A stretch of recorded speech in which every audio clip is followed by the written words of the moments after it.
I wanted to like understand really your thoughts on the like matter and on the especially like so I've seen like a lot of streams, but I haven't talked in all of them.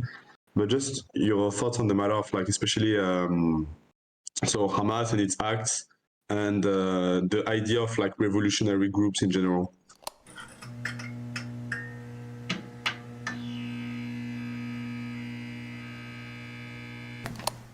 Yeah, so just like in general, what I think about revolutionary groups and I guess the definition of terrorism, is that what you're Okay, so I think in general it makes sense for like revolutionary groups to try radical things to be able to make change inside of whatever country they reside in. So as kind of a nod or a something that I feel like would have made sense is if Hamas exclusively targeted military targets. I don't think October 7th would have been. I don't even think I would have said it was a bad thing. I would have said that it was I would have said what the leftists are saying, which is it's a necessary consequence, probably, of the shit going on in the. Well, I would say it's a bad thing because it would lead to bad conclusions, but ultimately, I would just say it's stupid and leads to shitty conclusions. That's what I would say, right? It's just a dumb way of going about their shit, but it's not ultimately like a super bad thing because they would target primarily military targets. And it makes sense given their position and the politics of the region for them to make like a really risky, frankly, not super well thought out call as to do something like that. Does that answer your question at all about how I feel about? Yeah, okay. No, that was interesting. But I have a question. So I think, do you know the 2018 like walk for like the peaceful walk for return? No, I don't know anything about that. Okay, so there's a really cool documentary. For if you want, I can send it to you afterwards. Like if you want to watch it someday. It's really professional, but basically. It was a series of protests against the blockade and against the walls around Gaza. It was basically just people every Friday walking towards the walls around Gaza and towards the military. And the worst thing, I think, most of the things that happened were basically people throwing rocks to soldiers on the other side. Yep. And the idea was basically to just protest against the wall and in the end peacefully get it, like, I mean, peacefully in the grand scheme of things, right? Throwing rocks is not peaceful, but you see what I mean.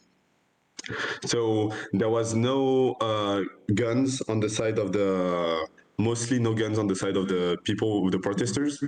And there's sorry, what is this thing called? What is the March of Return? I think that was the name. The goal of the march was basically to make the walls. I mean, the first idea was, of course, to end the blockade and have the walls. No walls. Was there not violence that was happening from both sides in regards to this, or am I? So most of the violence done by the Palestinians are the fact that they threw rocks towards soldiers on the other side. And the most, I mean, of course, things must have happened also, but the most like disproportionate answer that happened in the recent history was from Israel was at that moment before October 7th. And so what happened is like we have like around 30 children that were killed by snipers. There's documents, I mean, in that documentary, there's documents that's shown from like that were leaked from snipers that show that they were talking about the fact that they needed order to fire each shot. They needed to be sure, so it wasn't accidents. Then there was how to say it? Sorry. There was also the fact that multiple aid workers, so people that were just there to help heal people. Sorry. With like white clothes and like their all the information, like having their hand raised. So it's a precise example. So there was 4 aid workers that went near the wall because someone was shot there, like I think it was a teenager. So they were going to take him back, but then when they approached, they were shot, but like they didn't, like the snipers didn't hit them.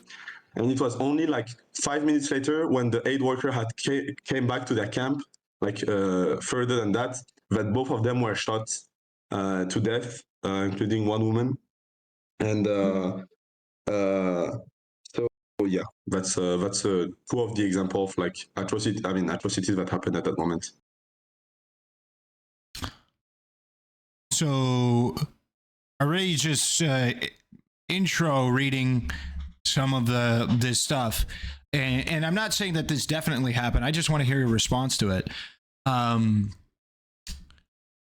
As to your knowledge, or how does it fit into your scheme here? The idea that there seems to be a couple sources saying that there was attempts to breach the fence, rolling tires, throwing stones, and Molotov cocktails.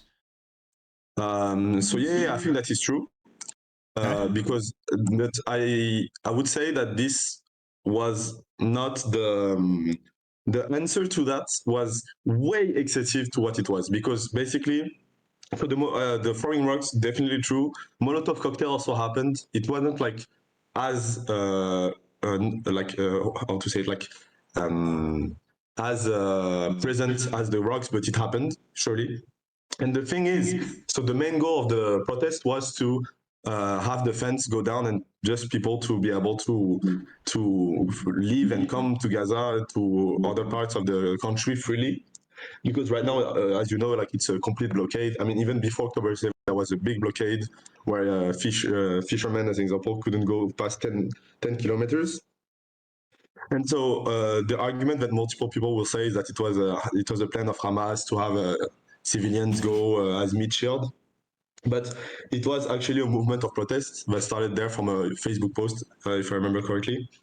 So And wait, so, hold on. So if I were to say or reference that there were militants amongst these groups using it as, just frankly, using it as a kind of screening to allow themselves to perform acts of terrorism against the Israeli state, so meaning hiding amongst civilians that were protesting to be able to perform militant actions, would you say then it's justified? I would say it could be justified wrong. In some, huh? I would say that it's wrong. Like, so the fact that they were preparing a terrorist, like the idea that there were like, the idea that there were militants among the people, surely. Like in Gaza, there's tons of people that support Hamas. That's a clear thing, and there's probably a ton of people that were there and agreed. The thing is, but the idea that they may be plotting wait. Just a terrorist attack. You got to let me finish what I was saying there. Oh, my bad. Sorry. Continue. If there are militants in the group, does that not in some capacity justify civilian casualties because they might be being used as human shields, or there's masquerading, or like does that not justify in your mind certain civilian casualties coming as a result of trying to get rid of or eliminate those militant targets? Okay, so in the side of Israel, just to answer, there was 1 killed and maybe maximum 11 wounded. On the side of the people on the other side, 223 people were killed, including 46 children. So, like, I don't understand how we can say that. 246 for me? Where are you getting that? Sorry, I can send you. So it's from the Israeli Information Center for Human Rights in the Occupied Territories. Okay. Cool. Yeah, just when I don't need that immediately, but just whenever. So wait, no, I think I got it. Good, keep going. Okay. So the thing is, we mostly, so the argument is that among them maybe there was like some Hamas militant, and the idea was to prepare for a terrorist attack. But from people that are from people from the multiple universities, including, one that I can read here, but I can like look more into it and send you sources. The Carnegie Endowment for International Peace. They argued that this was a new trend of trying to get a peaceful way to get out of the situation, because they saw that the Hamas way was not working, right? And so there was still 9,000 people injured, right, at that moment. Wait, okay, you're giving me a lot of information. Can I just bring it back to the question that I asked you, which is, if there are militants hiding amongst the civilians who are peacefully protesting, does it not make sense that in the attempt to be able to eliminate those militants, there would be civilian casualties? No, because they have no proof that there's militants, right? Because there was no weapons, no there was no shots from one side, like there was no terrorist attack, no bombs. The most thing that happened is groups of people that attempted to breach the fence and throwing stones and maybe Molotov cocktail also. So this is said that there's no proof, like from what the soldiers were seeing at that moment, there's no single proof that this was an attack or something prepared from Hamas, as the people were just walking, and as there was multiple. So what you're trying to say, let me just revise what you're trying to say. Sorry for not being clear. There is so from your point of view, there was no manner in which the Israeli government had credible intelligence that there were militants amongst the civilian protesters. No, to be clear, there is no way for the Israeli government to justify 223 murder and 90,000 injured. That's not my question. Let me finish. No, let me finish. By saying that there are militants inside of the people, like that's not like the justification was not to the same scale of what happened. Okay, that's not what I'm asking. If there are militants amongst the civilians who are peacefully protesting, does that justify the elimination of those militants and a certain amount of civilian casualties? Let's just say, let's make up a number. Hold on, let's make up a number. Let's say 30 militants amongst 200 people.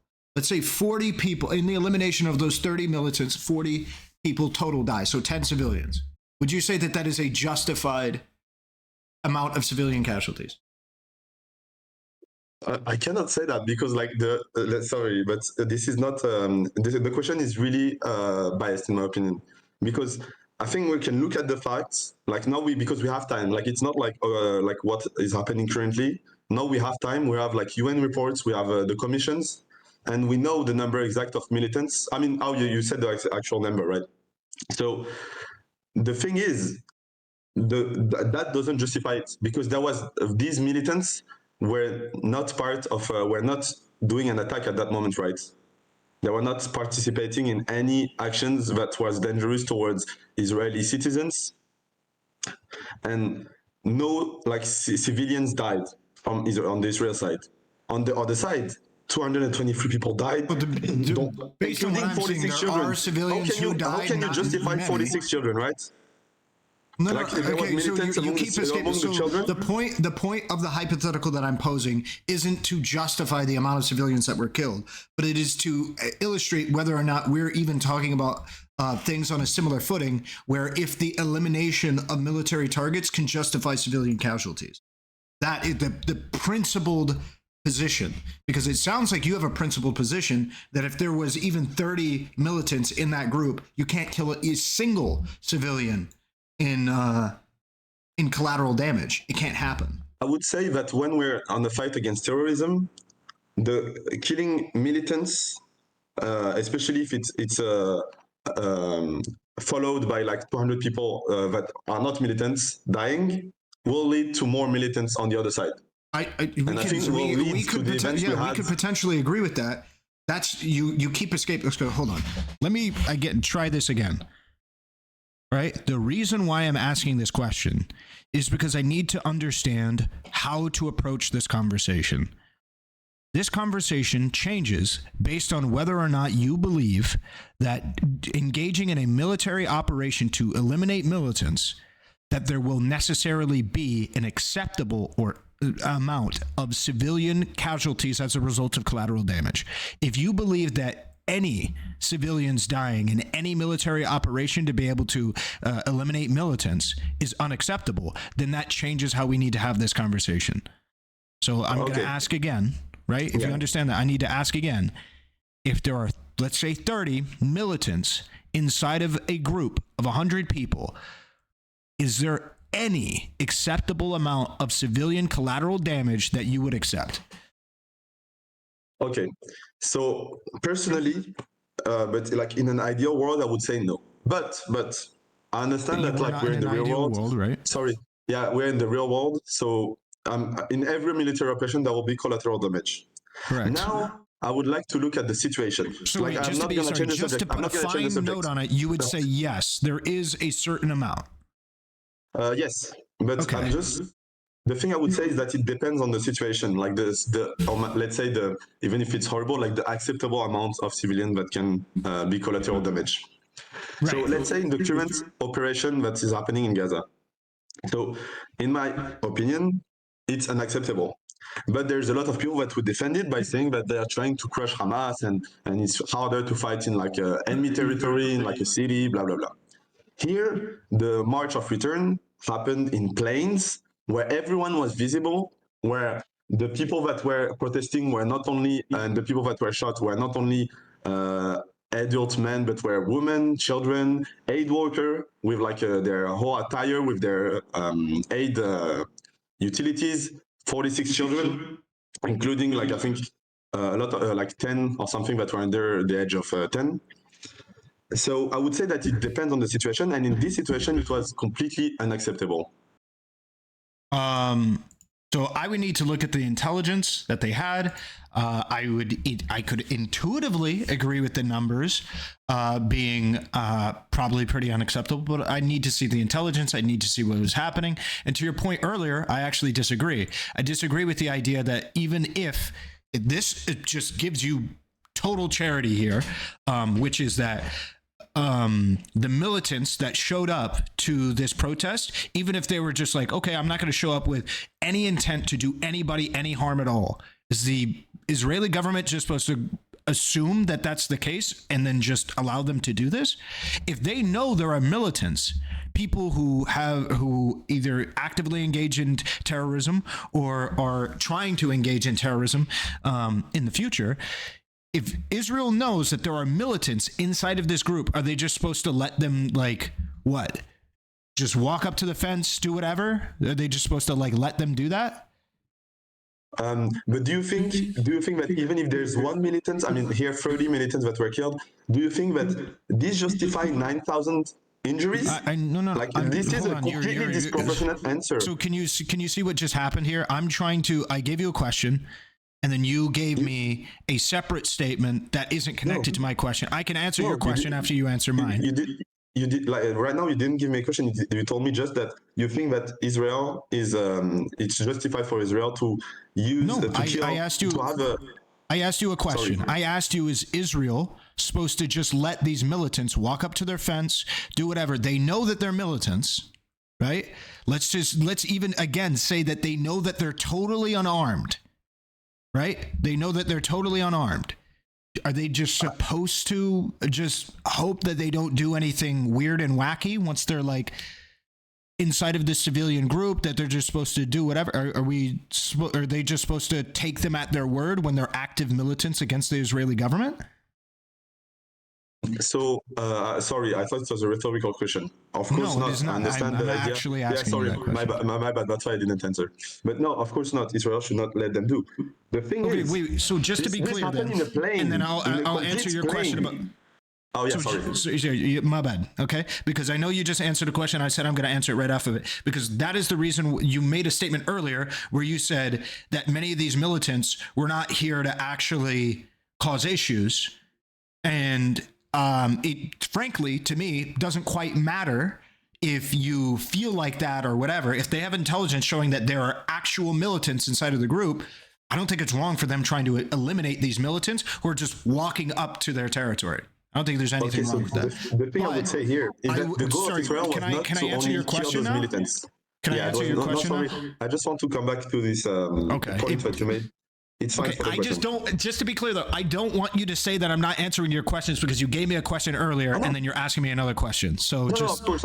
okay, I'm not, all right. I never say that. I would like if I Okay. wanted you to answer, I'm gonna insist on that. But if I change the subject, it's fine. Okay, all right, great. Okay. I wouldn't say it. Okay. So I would just say to come back on that point that let's if Israel wanted to kill those militants and you had intel, I would say that the answer of Israel was first disproportionate, and that would lead to more militants on the longer term if we talk about the terrorist side. If we're talking about a regular army, this is a strategic play, right? To kill some soldiers that are against you. On the terrorist side, if you kill people that seem like they're not doing anything, or like that it seem like they're just regular people and they're dying, and especially if the minority of these people are militants, like this is not the majority of people that died or injured, it's minority. You're literally, your goal is not to crush Hamas. At that moment, you're literally helping Hamas, and I don't think the Israel army doesn't know about that. I'm not going to say like a complotist idea that they're doing this on purpose. I'm just saying that their goal at that moment was not to crush Hamas or to be against their forces, but it was to show that peaceful protest doesn't work and to kill as much civilians as they could at that moment.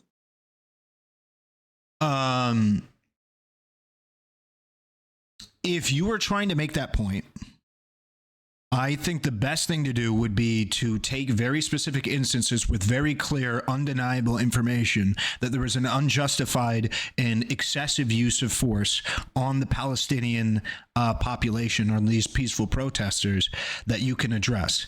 Just the statement that you made, it's useless without those specific grounds, because let's say that I'm of the opinion that every single instance of use of force in this situation was justified. I haven't seen any evidence that any of them were unjustified. We know that there were militants inside of the group, and those militants attempted to be able to hide themselves amongst the civilian population to be able to force the Israeli government to use force on a wide berth of protesters. Or just the civilian population. If I were to take that, we would be at the point where you just need to substantiate one or a couple instances where there was clear and undeniable, or at least reasonable proof that there was excessive uses of force. And I'm not trying to say there isn't, but like that's just, I feel like that's just where we're at. You just have to provide me. I can give you if you want. Yeah, sure. Can you give me? So yeah, just like one of those right now. I took the Human Rights Council of the UN report on the matter. Mm-hmm. So first, I'm just gonna give you some stats about. So the Commission found 183 fatalities by live ammunition, including one woman, 35 children, mm-hmm. and 2 press worker and 3 health worker. Right. Okay. For the health worker, the WHO issued a statement, and where they said they're shocked and saddened to learn the death of a health worker during a demonstration. Since the start of the demonstration, the WHO has documented an increased number of attacks on health facilities and health personnel, and they're detailing how this was unjustified, and the health worker in question was known to not be part of any terrorist organization, right?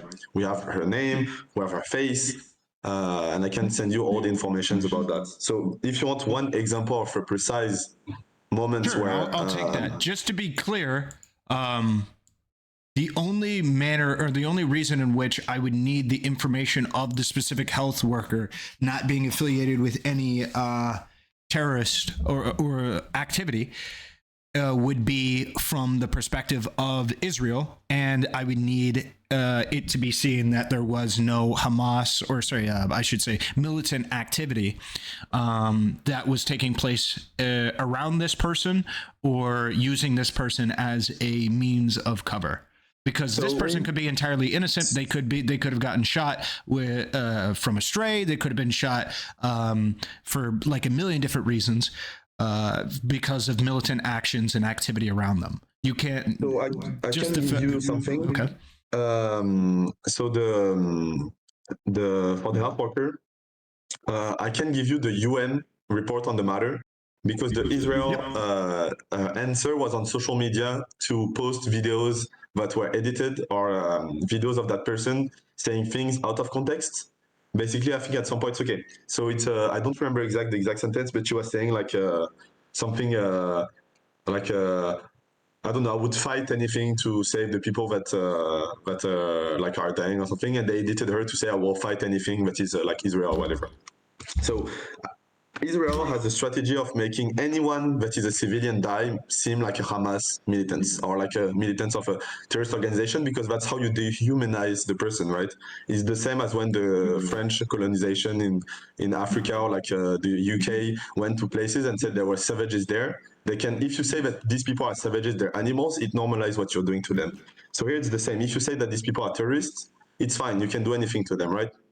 So this half worker, I can give you the UN reports on her, on the three of them, by the way, because there were 3 deaths. And this is the extent I can give you, because on the Israel side, they claimed multiple times that there were just militants as any of the other deaths.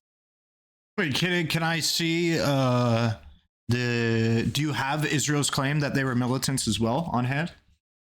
If you want, I can give you the. So it was at the moment in the documentary, a precise moment. I can try to find the moment again and show you, or if you want, I can, because I have the UN report, but not the Israeli one. But on the documentary, they show both. Sure. I would like both. Both. Okay, do you mind if I put in here for a little bit? Yeah, of course, you can say. So really, you are fighting an incorrect fight here, because it's been presented to you the idea that there were some militants in the crowd. Maybe Hamas has like this list of pictures of people that those are terrorists and we should kill, and they see them and they shoot at them. Because at the beginning of this conversation, I said that there were no weapons in the crowd. So were there firebombs on kites that were released from the crowd into the other side of the fence? Are you asking me? The Molotov cocktail, right? I'm asking Okay. Oh yeah, She claims there were no weapons.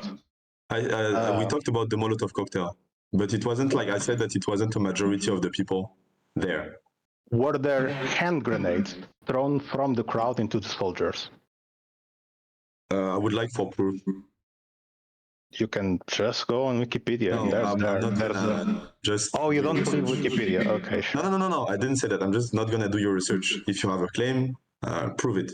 I do agree with that idea. If you have a claim that there was hand grenades, you can go on Wikipedia to the master return, and it's listed by day what incidents happen and which day. You can even see it for which days some Gazan people died. So I'm currently on the 2018 to 2019 Gaza border protests Wikipedia page, and there is no mention of grenades. There is mention of Molotov cocktails. There is no mention of grenades. You can go down. There's grenades in the timeline. By day, each event in the timeline, there's grenades. Were there explosives placed on the fence? This is a question. I assuming you're gonna say no. Were there sniper fire into the soldiers? There's a claim of explosives, it's the IDF that has said it. Like every time you can see on the Wikipedia page, oh, there were explosives. It's never the UN or human rights organization. It's always IDF. There had explosives. We killed him because he had explosives, right? So your argument is you just can look, that. like you can look every time you tell me there was explosives. I did Control F explosives. You can look. It's always IDF said it attacked. IDF said it's solely responsible for what is happening in the Gaza Strip. I see an explosive device mentioned. Hurled explosive device. I don't see grenade. Is this what you're referring to as a grenade? There's also a hand grenade somewhere.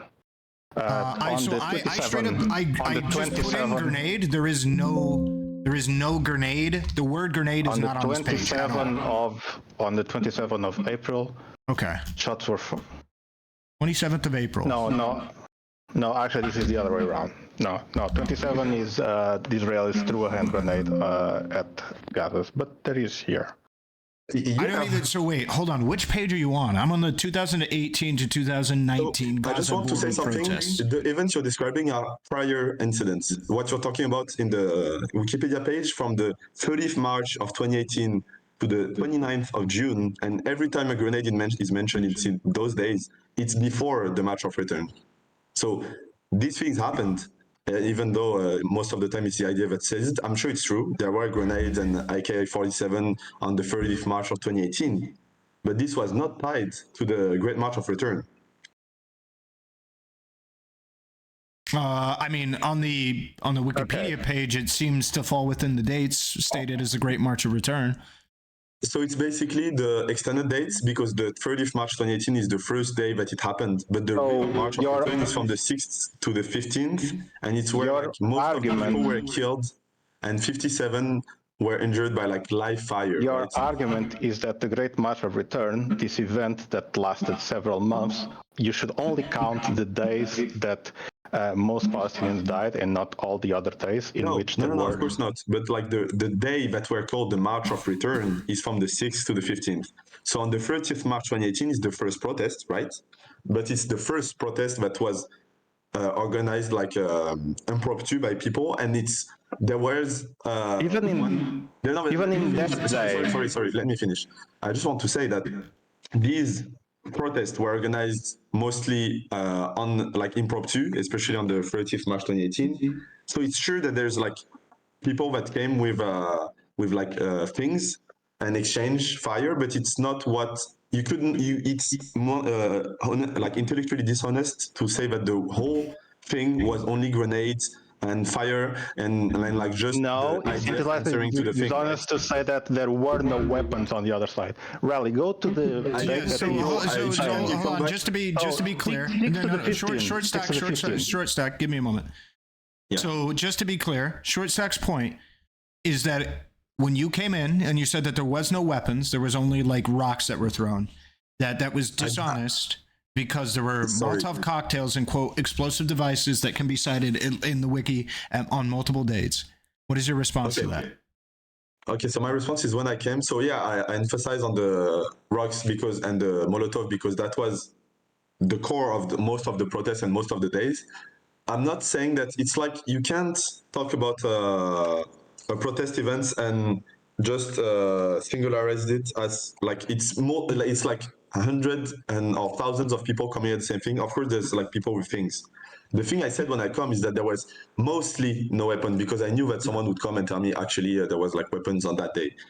Well, I mean, maybe we can rewind it, but it sounded like you said there were none. There were no weapons. You said there were rocks, that they threw rocks over themselves. You said that there were no weapons, and then you went on to say that there was rocks. And so you said that there were no weapons initially, and then you thought, oh, okay, well, let me just add an addendum. There were some rocks thrown. But you didn't mention the explosive devices or the Molotov cocktails or incendiary. Okay, I'm sorry then. This was, I'm sorry if I sounded like this. What I meant to say is that there was like a majority of rocks and Molotov cocktails, and the occurrences of weapons were mostly Molotov cocktail is a weapon, just to be clear. Yeah, of course, but like I just separate them between like firearms and grenades with even though Molotov cocktail is a weapon. Okay. I just want to say that this was not.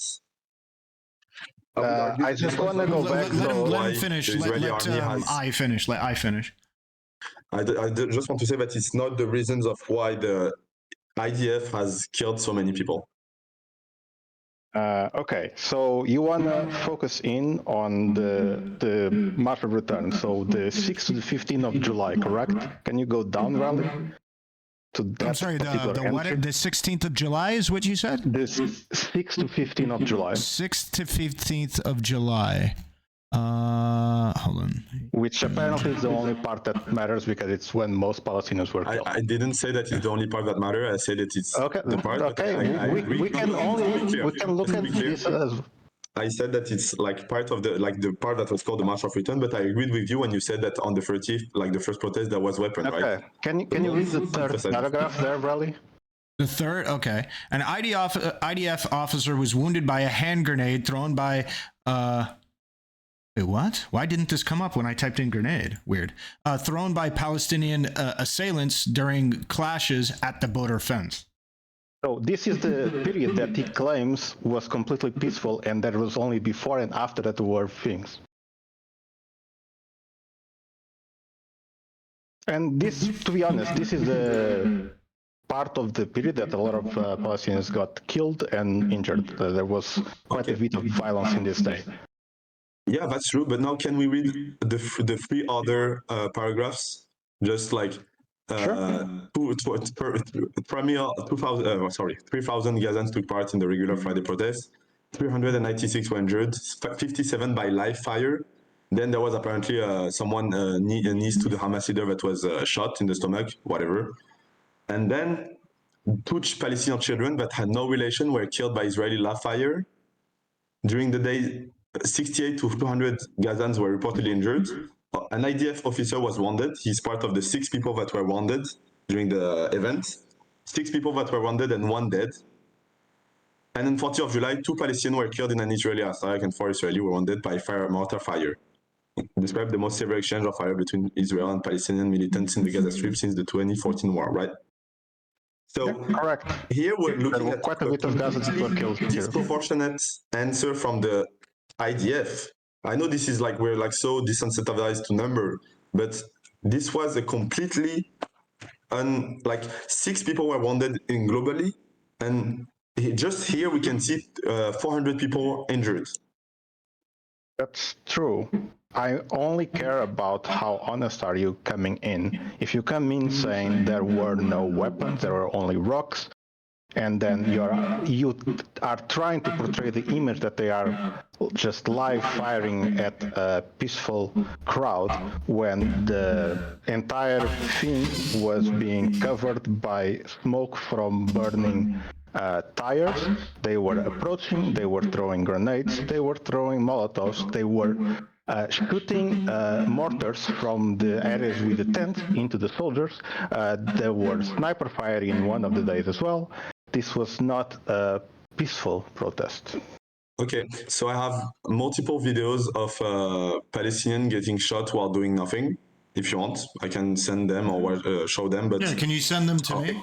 Can you just reply to my but then claim? I will reply to you. No, just because we're both falling into something. On my side, it's true that maybe I portrayed something too bright and peaceful. I'm sorry for that.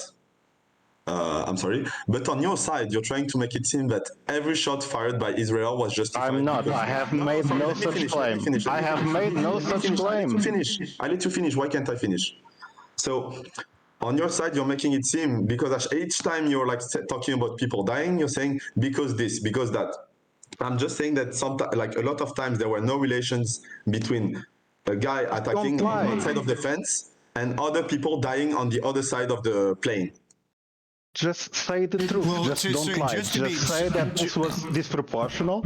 Don't say that there were no violence on the other side. Just don't lie. That's all that I care about. That's literally what I just said. Well, I literally said at the start of my sentence, sorry for making it seem like this was completely peaceful. Yes. After people accuse you of lying, you admit to it. That's true. After you portray an incorrect image, hold on.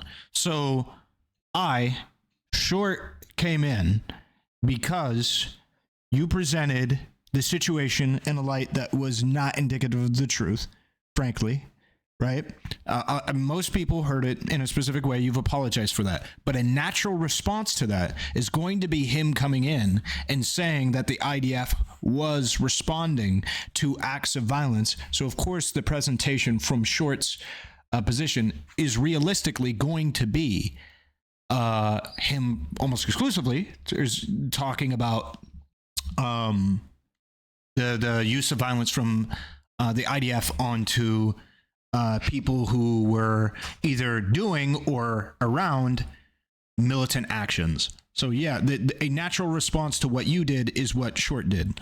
So I don't think Short necessarily did anything wrong. While it might have been more optimal to be like, oh, not all instances of this or whatever, but it's a natural response to you having initially presented it in the manner that you did.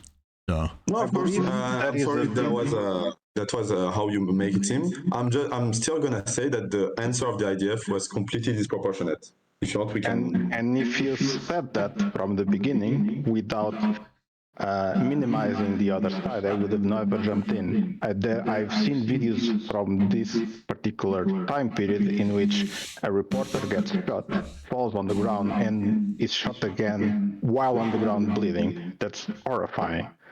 But I would never say that, oh, they were just throwing rocks. That's just being dishonest. And then Rally was fighting with you under the assumption that they were like seeing militants in the crowd and they knew that they were militants and they were firing at them because these are terrorists, but that was not the case. So the thing I want to say is that, yeah, I'm sorry that was the case. If you want, we can now talk about how it was disproportionate. And sure. Maybe it was not peaceful. I'm sorry for making it seem that way. Really sorry. But I want to argue that it's still completely disproportionate. Okay, so frankly, I don't give a fuck about disproportionality. What I give a fuck about is instances of unjustified violence. I truly do not care about disproportionality. Is related to unjustified violence. Huh? Because you can justify any violence if it has, because like disproportionality is related to unjustified violence. You can justify any violence if one small attack was done. As an example, during the Nazi invasion of France, if one Nazi soldier was hurt, 12 French people, random people were killed. Do you think that this was justified? Like I'm not. Okay. If one Nazi was her, sorry, you could make the example more extreme. What matters when we're talking about justified, I don't believe, is the number. I think it matters, like about what, like who the person is, like their position, stuff like that. So yeah, we can talk about the medic if you want. So here, let me just give you an example, okay? So if North Korea were to shoot a missile inside of the United States of America, it were to get intercepted, and one piece of shrapnel were to come down and kill a grown-ass man, right? So one person died, and in exchange, we engaged in war with North Korea, where we killed, let's say, 200,000 militants. Would you say that's unjustified? If the person was killed because the United States started the war with North Korea? The U.S. went to war with North Korea as a result of them shooting a missile at us and only killing one person. In exchange, we killed 200,000 militants. I would say that. Okay, so to completely share, I would say that this is not an accurate representation of the situation. Well, sorry. I just want to address what you just did because that was. Yeah. Sorry, just let me finish. Yeah. I know this may sound like I'm trying to avoid the question. It's just I don't have an answer to that precise question. I'm just looking at the situation, and in that practical situation, I have an answer to what I see. But I didn't even think about that idea of whether I don't have any idea of that, and I frankly do not care much. You see, like I understand that I avoided the question, but it's just because I think that, like I don't know. I don't have any idea about that, and I don't care because I'm talking about a real situation. No. So just to be clear, this is dishonest. You should engage inside of these hypotheticals, and the reason why is because in order to engage in them, we have to engage in them. Otherwise, we cannot make a claim like disproportionality matters. The reason why I don't really care about disproportionality is because what I care about is whether or not somebody attacking has the moral justification independent of the number of people killed. I think you can kill one person and that would engage and instigate an act of war, and that you are knowingly engaging in an act of war that would then cause hundreds of thousands of your people to die. So disproportionality doesn't matter as much to me as, in this instance, the hypothetical I gave, North Korea launching a missile at the United States. They know what they're doing, okay? They know they are consenting to us fucking bombing their country. That's what's happening. You are consenting to that's- America bombing the shit out of your country if you fire a missile at us. Frankly, that is what you are doing. They're not idiots. They don't think whatever. They fired that missile with the knowledge that we were probably going to blow their ass to Kingdom Come as a result of doing that. Right? And so I don't care that only one person died. I don't care if nobody died. What I care about is that they knew what would happen as a result of it. It was reasonable to be able to interpret that America was going to respond in such a manner. That's what I care about.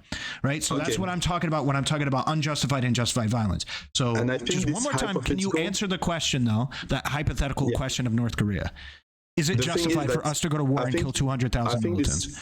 Hypothetical is a trap because you're gonna make me say something that is like intuitive, but it doesn't relate to the situation. Okay, if you take I'm going to do you a massive favor here. Okay, I'm going to do you a fucking massive favor right now. No, because answering the reason. Yeah. So let me just walk through. No question, honest or answered honestly, and in knowing and engaging inside of these conversations is a trap if you actually know how to have these conversations. So from your perspective, if you actually believed it was non-correlated, it didn't correlate to the conversation at hand, what you would say is this. Yes, I believe that one example.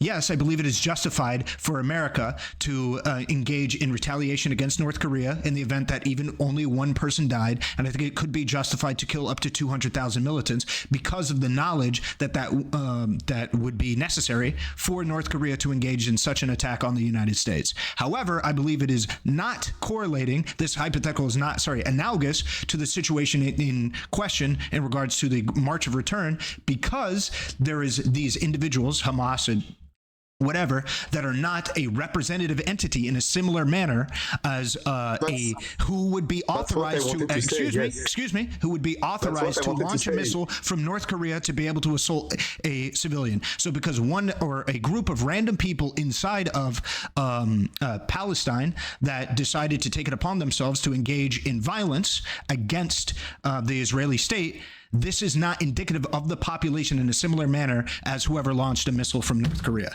That's how you would do that. You wouldn't just say, I'm not engaging in hypotheticals, I'm not engaging whatever. You would draw how the analogy doesn't work in this specific thing. That's not even why I'm drawing the analogy, but that's what you would do, just to be clear. So to be clear, the part that I was going to talk about is how it's not related to the situation, because yes, these militants do not represent the country. The thing is, you weren't, because you can engage in my hypothetical and do that. Just be an honest actor and engage in my hypothetical. No, because if the hypothetical has no relation to the thing, it's just gonna make me seem like I'm just trying to find I'm gonna say something and then say no, it's not related. You look way worse not engaging in the hypothetical, because what you're saying is no, I'm not going to engage on a good faith step. You just go, yeah, I'm going to say this. However, this is not analogous. To be clear, it is analogous, not to what, or it's irrelevant. It's not analogous to that situation. That's not the point of me bringing up the hypothetical. The point of me bringing up that hypothetical is to illustrate disproportionality. What you are trying to say is that analogy is not, or that hypothetical isn't proper for the analogy of the March of Return. That's not what I'm trying to draw. I'm trying to illustrate disproportionality ought not matter to you, in just like how it doesn't really matter to me. That's the point of the hypothetical. You missed the point of the hypothetical and you try to apply it to something else. And I gave you an example of how to engage in the hypothetical and then illustrate how it is not analogous to the thing you're trying to say it's not analogous to. Okay, I understand completely that. But so in the end, so with your last point, I agree. I think that it would be justified, but I think that the hypothetical is not related to the thing, because it's different here as the Hamas and the Palestinian Liberation Front and any actors. What did I just say the hypothetical was meant to illustrate? What did I just say the hypothetical was meant to illustrate? Of course, it was meant to illustrate that it was meant to illustrate the disproportionality concept and how you see it, right? It is meant to illustrate whether or not disproportionality is a good barometer that we should use when we're talking about the justification of a military action. Then on my side, what I would say is that disproportionality is often tied to unjustified violence. So just to be from there, right? If I'm using it for that, whether or not it's a justified barometer to use to justify military action, it's a good barometer to use, right? then sorry, we would can you say, repeat, just to be sure? Sorry. then you would need to find, if you agree with the idea, the hypothetical, that disproportionality of that scale, which is significant, is not relevant for the disproportionate or for military action, then you would need to provide me a separate reason for why I should care about this specific instance, which is, back to my argument, the there's a whole litany of reasons that justify military action from my position, and disproportionality isn't one of them. So we would need to discuss those other reasons outside of disproportionality, because I'm assuming you agree, right? Just back to the hypothetical. You agree that if the U.S. military decided to engage in a strike against North Korea, that it would be fine. And if it killed 200,000 militants, correct? It's fine. That's an okay military action, correct? Yeah, it's okay. Return to the declaration of war. I wouldn't say that it's fine as a human perspective, but military perspective, I could understand it, if you see what I mean. I don't know. For the sake of argument, I'll continue, and then we'll see if we run into a snag. So, okay. So therefore, if we agree with that hypothetical, therefore, disproportionality is not a sufficient argument against military action, correct? Sorry, I'm just writing at the same time. So in that case, it's it's not relevant, but not in all cases. And what I would argue is that in the case of the Great March of Return, it is a relevant factor of to justify military action. But the point of the hypothetical is to address that disproportionality itself is insufficient to make a military action unjustified. I'm gonna throw in a bone. I'm not sure I agree with you, really. Okay, sure. Then you could argue against what I'm saying. Sorry, who want to talk? You wanted to talk, short stack, or do you want me? I can answer. I'm not sure I agree with this point primarily, so I'm throwing you a bone on this. I think some levels of disproportionality would be sufficient to disqualify an action. If France does some sort of weird sabotage thing to the New York subway and the US responds by nuking Paris, this is already the disproportionality itself is disqualifying. I don't think it's the case in the border thing, but I don't know that your logic is sound, really. Okay. So the disproportionality there, so that's not disproportionality on its own. It has to do with what specifically is being removed, right? So let's say it was exclusively military targets and military infrastructure. Would you then be okay with it? Yeah, but that's maintaining proportionality. That's my point. No, that's not maintaining. That's maintaining justified targets. You're talking about specifying targets. You're not talking about disproportionality. I think, just to be sure, we are falling into another debate, because I would say that in that case, I'm gonna drop this. I want you to fight with I. Okay. Sorry, Goblin or short stack. I don't know what to call you. Sorry, I actually do want to go back to that, because I can't agree with the idea that in a single strike disproportionality, sure. In the case of a nuke, I can't agree with disproportionality in specific contexts, right, that are insane and ridiculous, as the nuking example. I don't think is quite sufficient because of the adding of certain other elements. So if we take, let's say, if Germany killed one American soldier, if we killed every single part of the Germany's military, every single human being in there, including the fucking accountants, if we just vaporized all of them instantly and all of their infrastructure, this is probably not something that is sufficient, because primarily we can resolve this conflict with less death, right? But that would be the primary reason, not because of disproportionality, but because we can solve our military objectives while not killing as many people, right? So disproportionality, just the number isn't the issue. It's that you can complete whatever said objective without eliminating or removing that many people, right? That's primarily what I'm trying to address. And in these situations that we're referring to, disproportionality isn't a sufficient argument. I would need to look primarily at what the actions are that the IDF is engaging in, and whether or not it is reasonable from their perception to be able to determine how many of these military actions are justified. That's it. Can I, because I don't know if you know this really, can I present you what the original plan for the March of Return was? The one that is ahistorical and never happened? Sure. So the plan was for the protesters to, so they took tents, they were gonna camp, so there was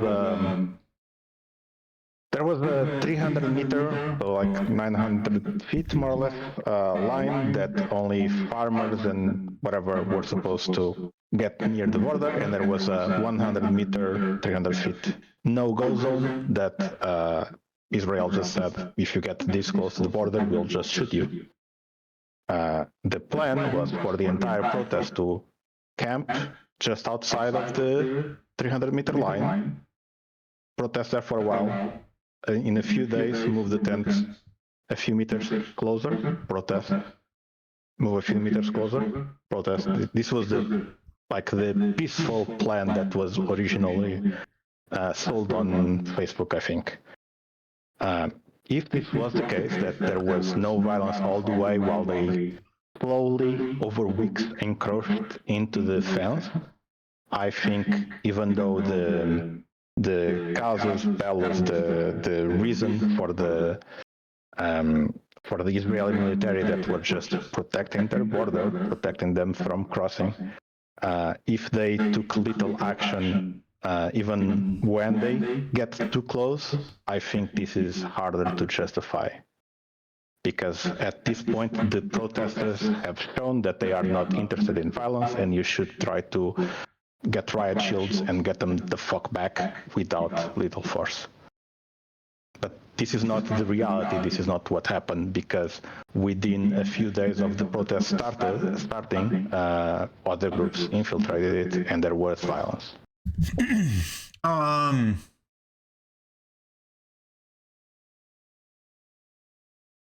I mean, I don't disagree with what were you looking for? What are you looking for me out of that statement? Are you looking for me to disagree with some of your conclusions of it? If the military objective is I don't want these foreigners to cross into my border, and if you believe that that's justified, I don't think that you can. I don't even if I personally agree that that's justified because I'm a two-stater. I don't think that whatever force is necessary to accomplish this is a good reason. Maybe you agree with this in the way that you should. I think it didn't verbalize it, but I think it's baked into what you said, that you should be aiming at the minimum amount of force necessary for the military objective. And in this case, I would say that if there was no violence on the other side, it behooves you to employ minimal violence to prevent the crossing. So proportionality is important in the sense that violence is justified by violence on the other side, or the level of violence is justified by violence on the other side. Is your argument of disproportionality supposed to be the escalation of the use of force? Is that because if you want to count, then I care about that level of disproportionality. The disproportionality that we were referring to previously was the number of people dying. Oh, this I generally don't care too much. If you want to talk about like if an IDF soldier having person, I don't care about this. Yeah, so use of force disproportionality, I definitely care about. Like somebody walking up and spitting on an IDF soldier should not have you shot dead, right? This shouldn't. That shouldn't be the consequence of doing that. Or yelling, "Oh, fuck you, IDF," should not have you die, right? That shouldn't. So that's a use of force disproportionality. The disproportionality in the number of people dead is not something that is sufficient on its own. We're not talking about millions of people dead in exchange for one person dying, right? We're talking about what is it? Yeah, you don't care about raw numbers. I agree with you on this. Like 200 versus like 6 versus 1. So, was it 1? There were like 6 hospitalized, only 1 died. Okay, not bad. Yeah, versus 1. I think I understand what you guys are saying, and I agree. But the thing I wanted to say when I was like talking about the numbers is just that the situation was, I mean, these numbers were representative of a goal on the other side. Like when you have 9,000 injured people, sorry for bringing back those numbers, but there's a clear intent from the IDF side to arm the most civilian. And that's why I was bringing those numbers. Like it was shown that most of the injuries that happened were tied to numbers, weapons with high velocity. So like fire arms. I mean, how do you call it? Fire guns. There's live fire. Yeah, like no, there was live fire, but I wanted to talk about like the those guns that can fire really fast. Anyway, so this snipers. No, not snipers. The others. You're talking about automatic weapons? Yeah, automatic weapons. My bad. I was talking about that. Yeah. So most of the injuries were made by automatic weapons, and this represented one of the. This is the cause of so many injuries with the live fires, but this represents a clear intent to arm the most civilians that were there. I'm sorry. What about arming civilians? No. I was saying that like there was a clear intent from the. What I'm saying is that there is a clear intent. I think I understand. I think what he's saying is that if they were not intent on if they were intent on minimizing civilian casualties, once they identify the target, they would not fire with an automatic weapon, which would necessarily just also hit people behind him, and whatever they would fire single shots. Is that, I haven't heard this. Is that an accurate before, representation of your point? I don't know. I have source. So from the Amnesty International, they said that the nature of these injuries shows that Israeli soldiers are using high velocity military weapons designed to cause maximum harm to Palestinian protesters who does not pose an imminent threat to them. I think on this you might be misunderstanding. High velocity here does not mean automatic weapons. They mean that the rounds are from rifles. So a rifle, there's different types of ammunition that travel at different speeds, and this is what they mean. Sure. I think high velocity. I would say unless at this moment, unless you have like a further issue like you did prior with I would like to have this conversation, just me and him. In general, I don't like to have more than one person. Sure, that's fine. I just came to. But I agree with, especially what you just said. I agree with what you said. Yes, I believe that is accurate.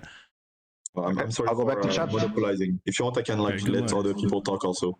No, that's fine. No, I understand. I don't like having more than one person in the conversation.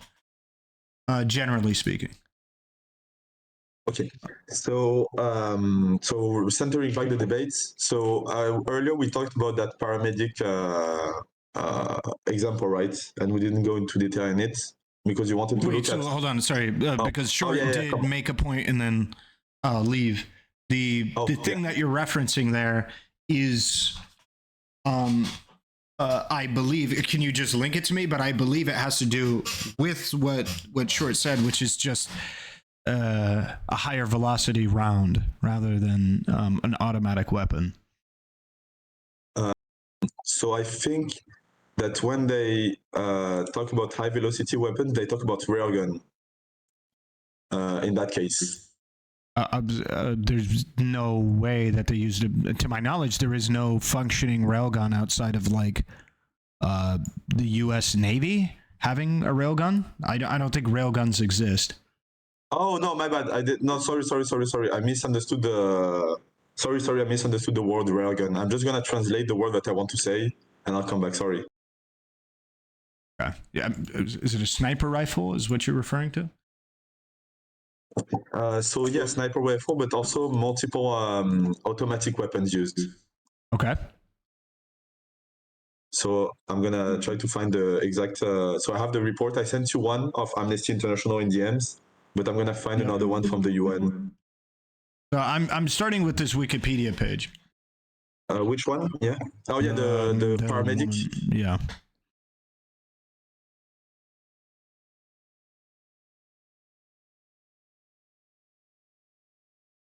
So yeah, that's the. So this is the interesting part. The start of the third paragraph. That's what I was referring to. So it was clipped out of context, and when she was saying she's a human shield, she meant it in a paramedic way. I mean, we have the whole thing, but then they used it to say that she's a Hamas and she was sent by them to be a human shield. Well, I'm just gonna read about them dying. Yeah, no problem. Fine-tune strategies to avoid being mistaken by snipers for protesters wearing white. High visible stripes, moving in teams and directions, laying hands above their head as they negotiated pathways. Responder and the life, and had taken all of these precautions according to another group and was wearing surgical gloves. They went to rescue a man who was calling for help after being hit in the face by a tear gas canister some 20 meters from the perimeter. Other accounts state that the distance as 100 meters from the border. 3 shots were heard. A relative, this person was one of those who carried her to a waiting ambulance shortly after. Boston-born American woman serving in the IDF was falsely accused on social media of being the sniper in question. The office performed an investigation that found this person was clearly marked as a paramedic and that she did not pose an imminent threat of danger or serious injury to the ISF when she was shot. The report concluded that the commission found reasonable grounds to believe that the Israeli sniper intentionally shot health workers, despite saying that they were clearly marked as such. This individual's death came before she and her fiance were to announce their engagement at the end of Ramadan. Thousands of Gazans attended her funeral, along with hundreds of medical personnel with her body wrapped in a Palestinian flag. Her father carried a bloodstained jacket. The IDF's response reviewed after initial reporting, and that the internal review showed that this individual was not intentionally targeted. The IDF released video that purportedly showed this individual admitting to being a human shield, with the IDF spokesperson saying, Razan, this human is not the angel of mercy. Hamas propaganda is making her out to be. The video that was released misleadingly took a prior interview that this person gave to a Lebanese television station out of context. She said, I'm here on the line being a protective human shield saving the injured, and added that she was at the protest to save the wounded at the front lines. However, the IDF released video cut out everything past human shield. The Israeli military was widely criticized for its efforts in manipulating the video, with commentators drawing parallels to past instances of IDF manipulating, otherwise taking evidence. A spokesperson for the Israeli prime minister denied the editing the video, political manipulation. The edited video was also showed an Israeli ambassador to the United Kingdom and the Israeli Ministry of Foreign Affairs. The Israeli ambassador to London, Mark Regev, in a tweet placed the description of her as medical personnel in quotation marks, and continued that her death was further proof of Hamas brutality. Further footage showing an unidentified nurse, her face cannot be seen, was presented as evidence. She threw a tear gas canister or smoking grenade at a distance 100 meters from the border, was released by the Israeli army, describing the video as having also been tightly edited. The New York Times estimated that the footage did not appear to have been taken on the day she was killed. stating that it also that cancer does not appear to be aimed at anyone. According to Gideon Levy, the video filmed the nurse, perhaps this individual, from behind as she flings away a smoke grenade which Israeli soldiers had thrown in her direction. Media commentators described the IDF released selectively edited videos of this human being narrative battle and coordinated smear campaign. The Office of United Nations High Commissar for Human Rights remarked the sharing of a fraudulent Israeli edited version of the video provoked widespread hate speech and dehumanizing rhetoric to be directed on social media against Palestinian demonstrators in general, and to this person in particular. The investigation from this group concluded that Israeli soldiers shot her deliberately. The group interviewed another paramedic called Rami, just call him Rami, who was at the same protest during which she died. Gazar told the group that he saw two Israeli soldiers aiming their guns at a group of paramedics, including himself and the woman. Taking a sniper stance, Gazar himself was shot in the knee. No protesters were near the group during the attack, according to him. This person wrote, the IDF spokesperson tried to clear the military of responsibility for this woman's death, initially saying the soldier did not fire at the group. Later, the military killed by a ricochet, therefore finally accusing her of serving as a human shield for the rioters, contrary to the many versions offered by the military. Okay, it says the same thing. A group of agencies at the United Nations in New York City issued a press release expressing their anguish over her death, calling this individual a clearly identified medical staffer and stating that the killing of the nurse particularly reprehensible. The UN Special Coordinator for the Middle East peace process signaled the case out for attention, tweeting the medical workers are not a target. On June 1st, Security Council resolution proposed condemning the state of Israel for excessive and disproportionate and indiscriminate use of force against Palestinian protesters at the border fence. The resolution was vetoed by the United States. Israeli military investigation, I imagine that's whatever. New York Times investigation. On the 30th of December 2018, the New York Times, together with Forensic Architecture, published an in-depth investigative article concerning the killing, utilizing 3D map and pinpoint source of the shots fired that resulted in the death. The Times reported collected more than 1,001 pictures of the site on June 1st and crowdsourced 30 cell phone videos to map out the environment of the medics at the time of the incident. They also consulted with witnesses, medical officials, and the Israeli government spokesperson to assess if the shooting was a war crime. They concluded she was killed by a bullet from 120 yards away that ricocheted and fragmented from the ground near her. The bullet was fired by an Israeli sniper into the crowd that included white-coated medics in plain view, and that neither the medics nor anyone around them posed any apparent threat of violence towards Israeli personnel. Malachi Brown on the Times wrote, though Israel claims this person's killing was unintentional, our investigation shows that her shooting appears to have been reckless at best and possibly a war crime, for which no one has yet been punished.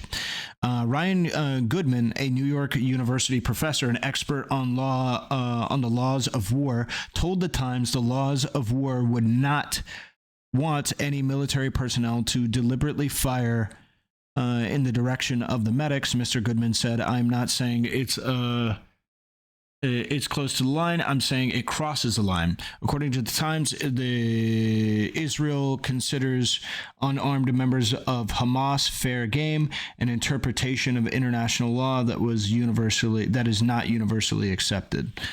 And looks like that is the end of it. So, in your mind, what is the video? Hold on. In your mind, what is insufficient about the New York Times investigation? I think the New York Times. No, it's not. I never said that the New York Times investigation was insufficient. Okay, well, the New York Times concludes that they didn't intentionally kill her. But I have. Okay, my bad. I didn't hear that part. Sorry for that. I was just focusing. On my side, so we have videos of when she died. So we have videos of the medics getting shot for getting closer to the barrier. I mean, not getting shot directly. At this time, it was just like a fake hold on, because we're getting ahead of fire. ourselves. I wanted to talk about a specific incident. You were gracious in providing me a specific incident. It's related to that one. It's related to that one. No. However, the specific incident that you gave to me did not claim the thing that you were claiming. It does. You literally just picked the New York Times investigation and mixed amongst all the other elements. Absolutely, I'm going to pick the New York Times investigation. Without a doubt, I will. Absolutely. But that's not exactly. But I can give you more elements towards the fact that it was done on purpose. This is why I'm asking, what is insufficient about the New York Times investigation? Yeah. First, it doesn't take into account the way Israel, I mean, it talks about it, but it doesn't take into account the way Israel portrayed her, because No, that's not relevant. That's not relevant. Never acknowledge. No, that's not relevant. Let me finish. Because you're talking about something that's not relevant. Because you provided me, it's not relevant how Israel did it. I don't give a fuck how Israel portrayed it. What I give a fuck about is what materially happened and what is most likely, in my opinion, to be accurate. And out of all of those sources, the most likely to be accurate in that, from my perspective, is the New York Times investigation. Because I trust the New York Times in a lot of investigations. They've been pretty reliable in a lot of investigations. Not all, but they've been very reliable in in regards to investigations. I'm not trusting the Israeli military. I'm not trusting any of these things, right? I'm trusting the New York Times to be at least somewhat accurate on this. And the link that you gave me had them say that what you said didn't happen. So I'm curious why you believe the New York Times assessment in the source you gave me is insufficient, or more specifically, incorrect. Okay, so first I would say that there are multiple other sources into the thing that were liable that you didn't take into account. But let's ignore that. Let's say that we only focus. Let's say that we only focus on this. Which one's more reliable than the New York Times? Sorry, in the sources. Mm-hmm. So there's multiple studies for the UN. So what the UN has said about her. But there was an excessive, disproportionate, and indiscriminate force against Palestinian protesters that led to the death of that medical workers. And they started. The UN coordinator for Middle East Peace said the medical workers are not a target, and that implies that she was targeted. So the UN stance on the matter was that she was targeted. Whoa.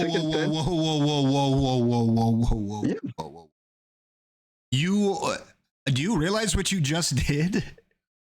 I mean, they said medical workers are not a target, right? I'm not supposed to get. That was phenomenal what you just did. When you said that, when you quoted the New York Times the UN as saying that medical staff are not a target, implying that they were targeted, and that therefore they're saying that they were intentionally shot. Do you understand what your statement there is? Because the New York Times doesn't dispute that they were a target, but they were a target for intimidation. That's what the New York Times is stating. So when you're talking about targeting there, you're not even disputing the New York Times, unless you're just not talking about anything that's relevant to this conversation. So either you brought up something that's entirely irrelevant, or you're just willfully attempting to misrepresent the UN conclusion. Okay, so I may. So when you're talking about the New York Times conclusion, right? You said that they concluded that the fire was a ricochet, right? Yes. That fermented from the ground near her. Correct. Okay, so for me, I have two ways, and I'm gonna talk about what I said earlier. I have two main ways of saying that this was not the accident that they want to make it seem. I mean, not the New York Times, but the IDF, and maybe the elements of the New York Times. Stop with the IDF. Stop. I don't give a fuck about the IDF. I'm not reading the IDF. Tell me why the New York Times investigation is incorrect. Because I'm open to it being incorrect. I'm just saying, you provided me a source. I can send it to you. Okay, good. So in this video, I'm just gonna detail it. We see them So I'm gonna put it directly at the right timestamp. We see them advancing towards there and getting first like shot around, but not aiming at them. Right? It was just like I don't know, blank shots. It was just to make them go back. Right? What you're referring to is warning shots, not blank shots. Yeah, but yeah, exactly. Yeah, exactly. At that moment, it was warning shots, and it's clear. Like when they got closer to the fence, they got warning shots, which are not normal, but it's not normal either.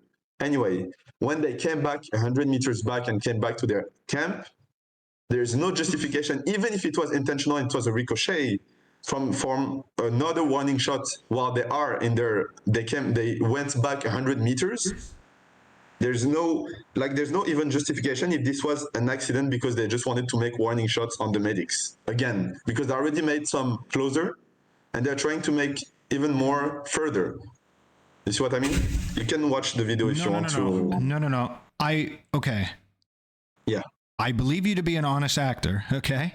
So I need you to work with me, okay? I'm not trying to trick you. I'm not trying to manipulate you, okay?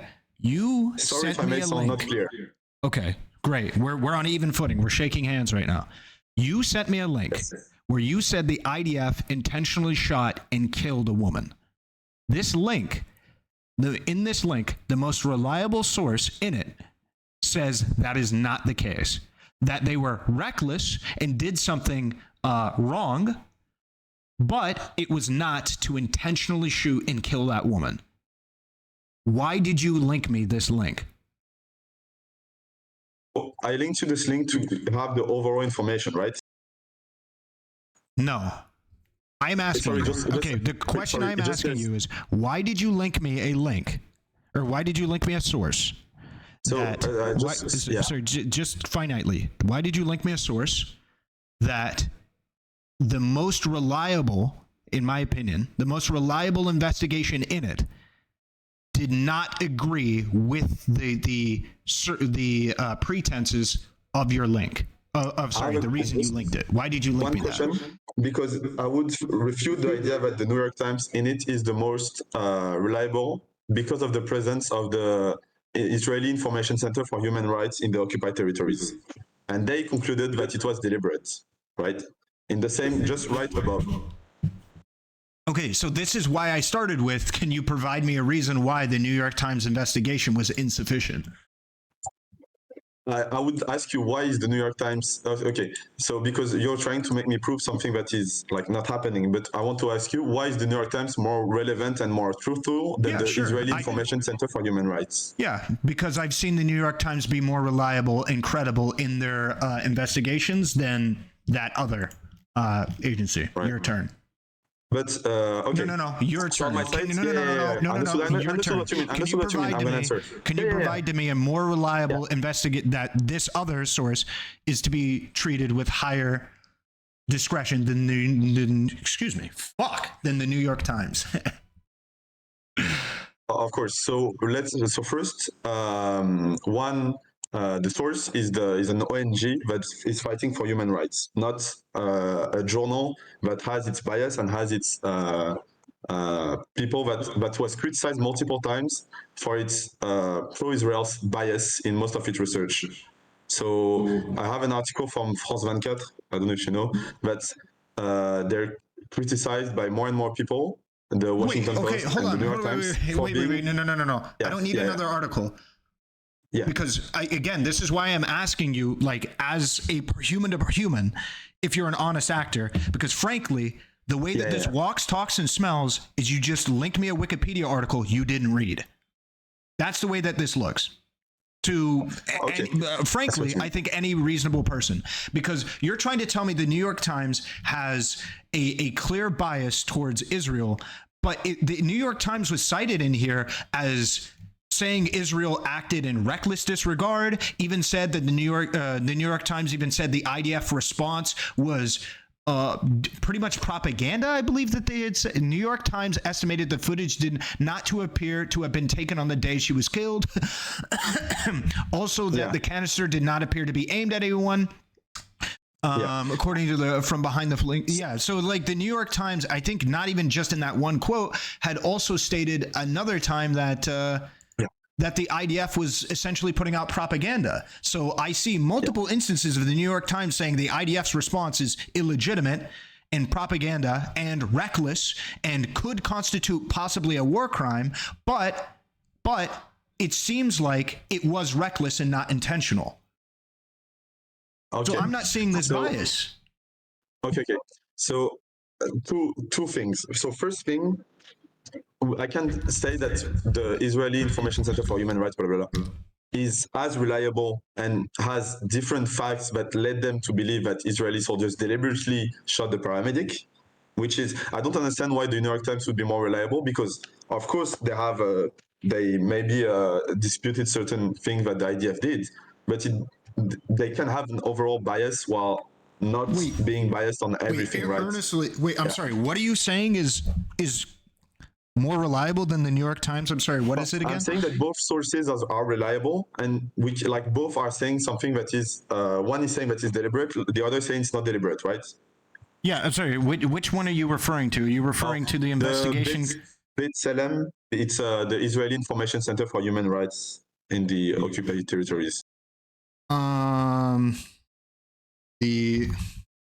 can send you the link to their. No. Wait, no. I'm talking about on this Wikipedia page. But it's their investigation that is important. Like the Wikipedia page is tied to their investigation, no? Yeah, so I'm on this Wikipedia page. Which source supersedes the New York Times one?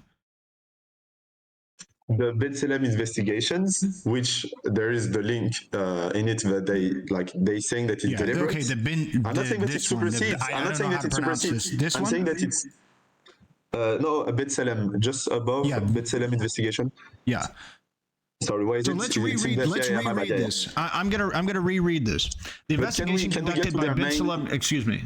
We'll read it. B'Tselem concluded that the Israeli soldiers shot this woman deliberately. The group interviewed another paramedic called Rami, who was at the same protest during the which what's-her-face was shot. Sorry, I shouldn't say what's her face. It's disrespectful. During which this woman was killed. Jazar told the group that he saw two Israeli soldiers aiming their guns at a group of paramedics, including himself and this woman, taking a sniper stance. This man himself was shot in the knee. No protesters were near the group during the attack, according to him. So, you would say that this investigation is more reliable than the New York Times by this group? I wouldn't say more reliable, but I would say as reliable. Like, I think it's, of course, the New York Times. So as they said, they crossed tons of pictures and videos, right? And I would say that also on the B'Tselem side, I disagree that, I mean, at first she was standing 25 meters away and there was the warning shots, and then she came back 100 meters away, and that's when she was killed. So I disagree on that point with the B'Tselem investigation. But I would say that their investigation of the matter is also clear and bias-free because it's a ONG, like it's a non-government NGO. My bad, sorry, or an NGO. But I would say that, of course, the New York Times investigation is also interesting to take into account, and we can even if we take into account the fact. Just to be clear, you have to say so. You saying that they're equally as credible is very surprising to me, but and I totally disagree. But I that's just based on the information that I have with the credibility of the New York Times being a globally recognized news publication that is fairly accurate based on my assessments. It's been fairly accurate. This one specific information center, I mean, I don't even frankly think it has the resources that the New York Times does, let alone the history that the New York Times does. But so to say that they're even is weird to me. But even if I accept the idea that it's even, then you understand that what this Wikipedia page you linked me cites this woman's death as being inconclusive. Not definitive. It is inconclusive because you just said to me that two sources on this page are equally credible, one saying she was shot deliberately and one saying she was shot accidentally. So therefore, it's inconclusive. Right. So I think that we can let's take that side that it's inconclusive and it may have been a ricochet, right? If you look at the video I sent you, we can see that No, the fact that the second shot. Let me finish. We're not doing this. No, we're talking on even footing. No, we're talking on even footing. On even footing. No, So if me we're finish, talking right? on even footing, you just linked me a Wikipedia page that you said shows that the IDF intentionally killed a woman, where even if I'm being charitable to you, and I am, it is inconclusive. How am I supposed to feel like we're talking on even footing and you're treating me like a reasonable person who can read and is willing to read a full source? I read that whole Wikipedia page for you, right? I read the whole fucking thing, right? And if you so you linked me a source that frankly it seems like you didn't even read. Because you linked me a source. You linked me a source that is saying that it was supposed to back up your claim. From my assessment, which I consider to be reasonable, it did the opposite. It showed that she wasn't intentionally killed. So either you are just linking me something that from a charitable position of your end is inconclusive towards your point and actually doesn't show anything that you were trying to prove, or you linked me a source you straight didn't read. So right now, I'm trying to figure out what's happening before we go any further. Why did you do that? So I sent you this source because I wanted you to get all the information about her death, right? I had read the source, and the New York Times investigation, while being true, was also inconclusive because of the B'Tselem investigation. On my side, I believe that the fact that she died was caused by the actions of the IDF, and it was their fault. And why I believe so is for two main reasons. So first, the fact that she was at 100 meters, and that's confirmed both by the New York Times and the videos, and by the B'Tselem investigation. Now, why do I believe that she was killed? You're skirting it again. You're skirting it again. Sorry. Okay, I'm going to make this because you're not. Frankly, you're not. Frankly, you tell me why I'm wrong, and you tell me everything. But let me finish my whole point because you keep killing me. No, you are not. I'm not letting you finish your point because you have not answered my question. You are going off on a different topic. If I answer by the end? What if I answer by the end? That's because I don't care if you answer by the end because you're escaping the original topic, the original question. Okay. I answered, my first word was I sent you this you're article. Escaping the original question. You've already given me details that are not relevant to my question. In my first sentence, I answered to your question. I said I sent you this article because it has all the elements for you to read about it, and it was inconclusive, right, on the New York Times and B'Tselem part. But I sent you, and then I detailed why I believe that it was the IDF. But I sent you this Wikipedia page because it was complete and had all the information. No, it doesn't mean that I you disagree. Linked me a Wikipedia. I agree with everything that was said on that page. No, you're not listening to me. You're not listening to me. So I'm going to try this again. You linked me this as a source. You presented it as a source that backed up the idea that this woman was intentionally killed by the IDF. That is what you did. That is how you presented it. You even, after presenting it that way, after I opened it, said for me to read a specific paragraph where it detailed that it was the opinion that she was intentionally killed by the IDF. You not only so I didn't do that. After presenting it in a specific light, I didn't do that. I'm refuting that claim. I made you after presenting it in a specific light. After presenting it in a specific light, you directed me to a paragraph. I told you the paragraph that I told you to read was the human shield one. I never made you read a paragraph that was saying I never did so. I made you read the paragraph about the human shield, and I'm refuting. You don't say that I did things that I didn't do. I made you read the paragraph that said that the IDF framed her as a human shield for Hamas. I never made you read the paragraph only because it was saying that she was killed purposefully. The presentation of that paragraph. The presentation. Excuse me. The presentation of that paragraph was that they were the IDF was lying about her being a human shield because they were trying to deflect their accountability for killing her. It was the presentation with the original statement, right? The original the original statement for why this was brought up was it was proof because I asked you very clearly, Can you give me a source where the IDF was deliberately killing people in an unjustified fashion? This was the first link you gave me, right? And you presented it as the IDF intentionally killing this woman. And in this document, even, excuse me, just finally, in this document, it is, if I'm being very charitable to you, inconclusive. If we are being reasonable, it is showing the opposite. If we are being reasonable, the opposite is displayed here. Right? I have no idea why you would say that this organization has the same credibility as the New York Times. I don't know. Maybe they do, but the idea that it is you have to grant a leap in logic, or sorry, not a leap in logic, a leap of faith. So, in just frankly, it feels very much like you linked me in an article you did not fully read, especially considering that it's at the bottom of the article is really where it's literally the bottom of the article is the place that it disputes the claim. Pretty much everything else on the article makes it look like the IDF intentionally killed this woman, except for the very bottom. No. I had seen the New York Times investigation a few moments back, like not in that article, but I knew what they thought about it, and I saw it in the content page, so I knew it, so it wasn't hidden. The thing is that I wanted to present you the whole situation. I gave you that Wikipedia page, and I said that, in my opinion, it was I said that the IDF killed her on purpose, deliberately. Now, in that source, there's the investigation of the B'Tselem, there's the UN idea, and there's the New York Times investigation, and also the Israeli military one, but whatever.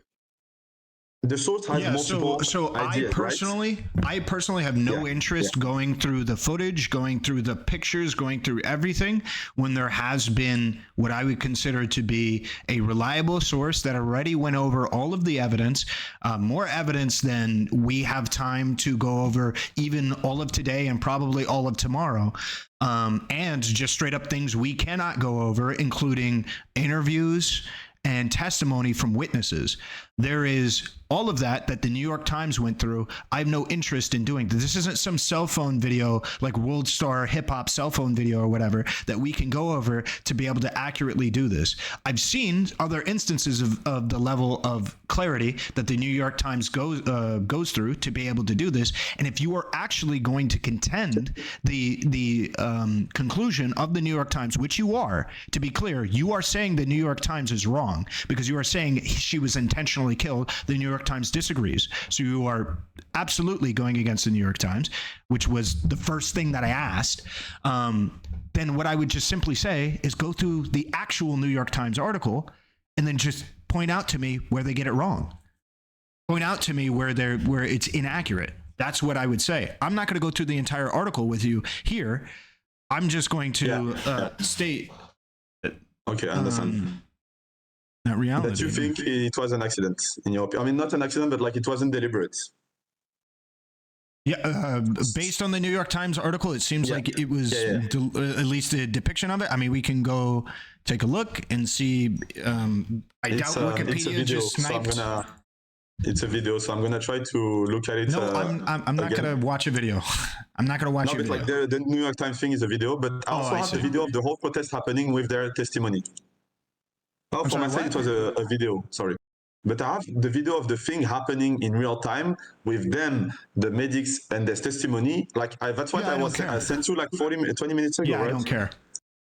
Why? I do not care. I care about the I don't care. I care about the investigation that was conducted by people I actually trust to do an investigation. I don't give a fuck about people saying something. You need to pick something because you believe the New York Times. I'm saying that there's elements that refute the New York Times, and I sent them to you.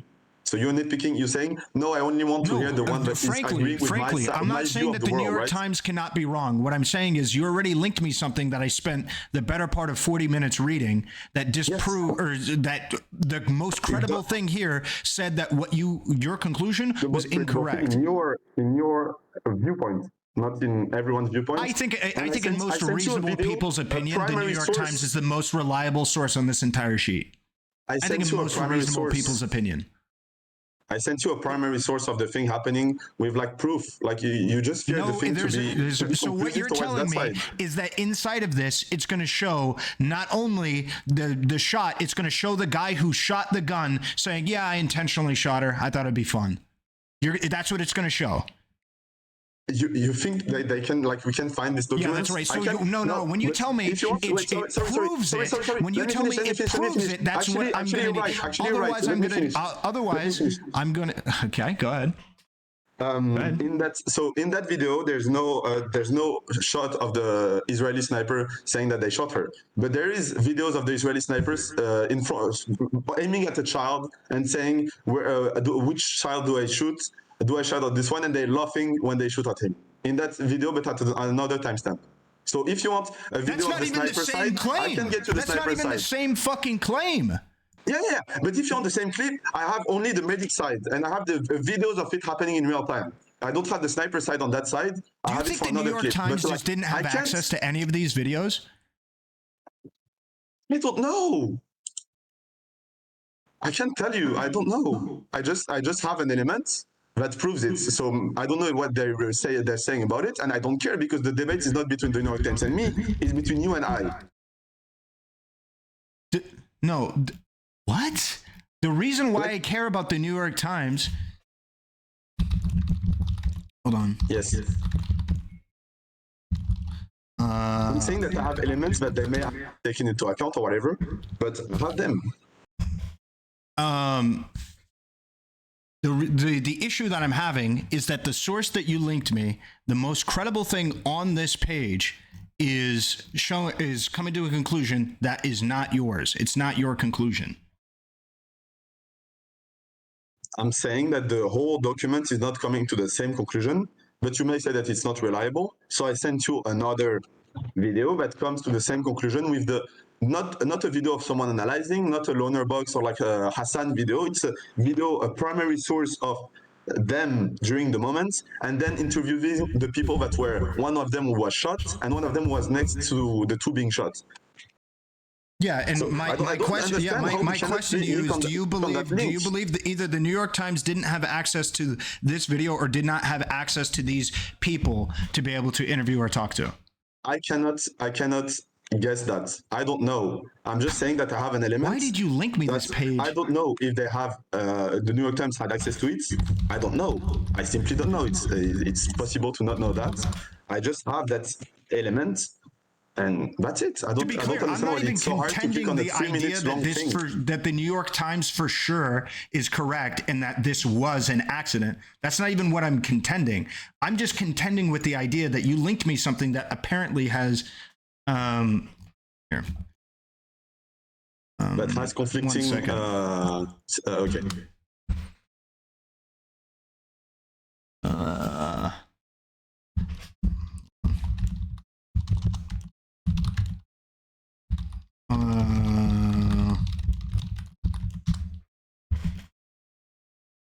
Lonerbox might want to come in. I got access to the article through like a kind of an illegal means. So if you want, I can share it on the screen and we can read it. But like the thing is, I don't know if they had access to the video. I don't want to read. I'm at the point where I don't want to read any more articles that you leak. Okay. Or if I do read one more article, hold on. Now that you're in here, Lona, I'm going to move us to a private room. Okay. So this is a private room that we're in now, so that way nobody can just randomly join and say something crazy. So I'll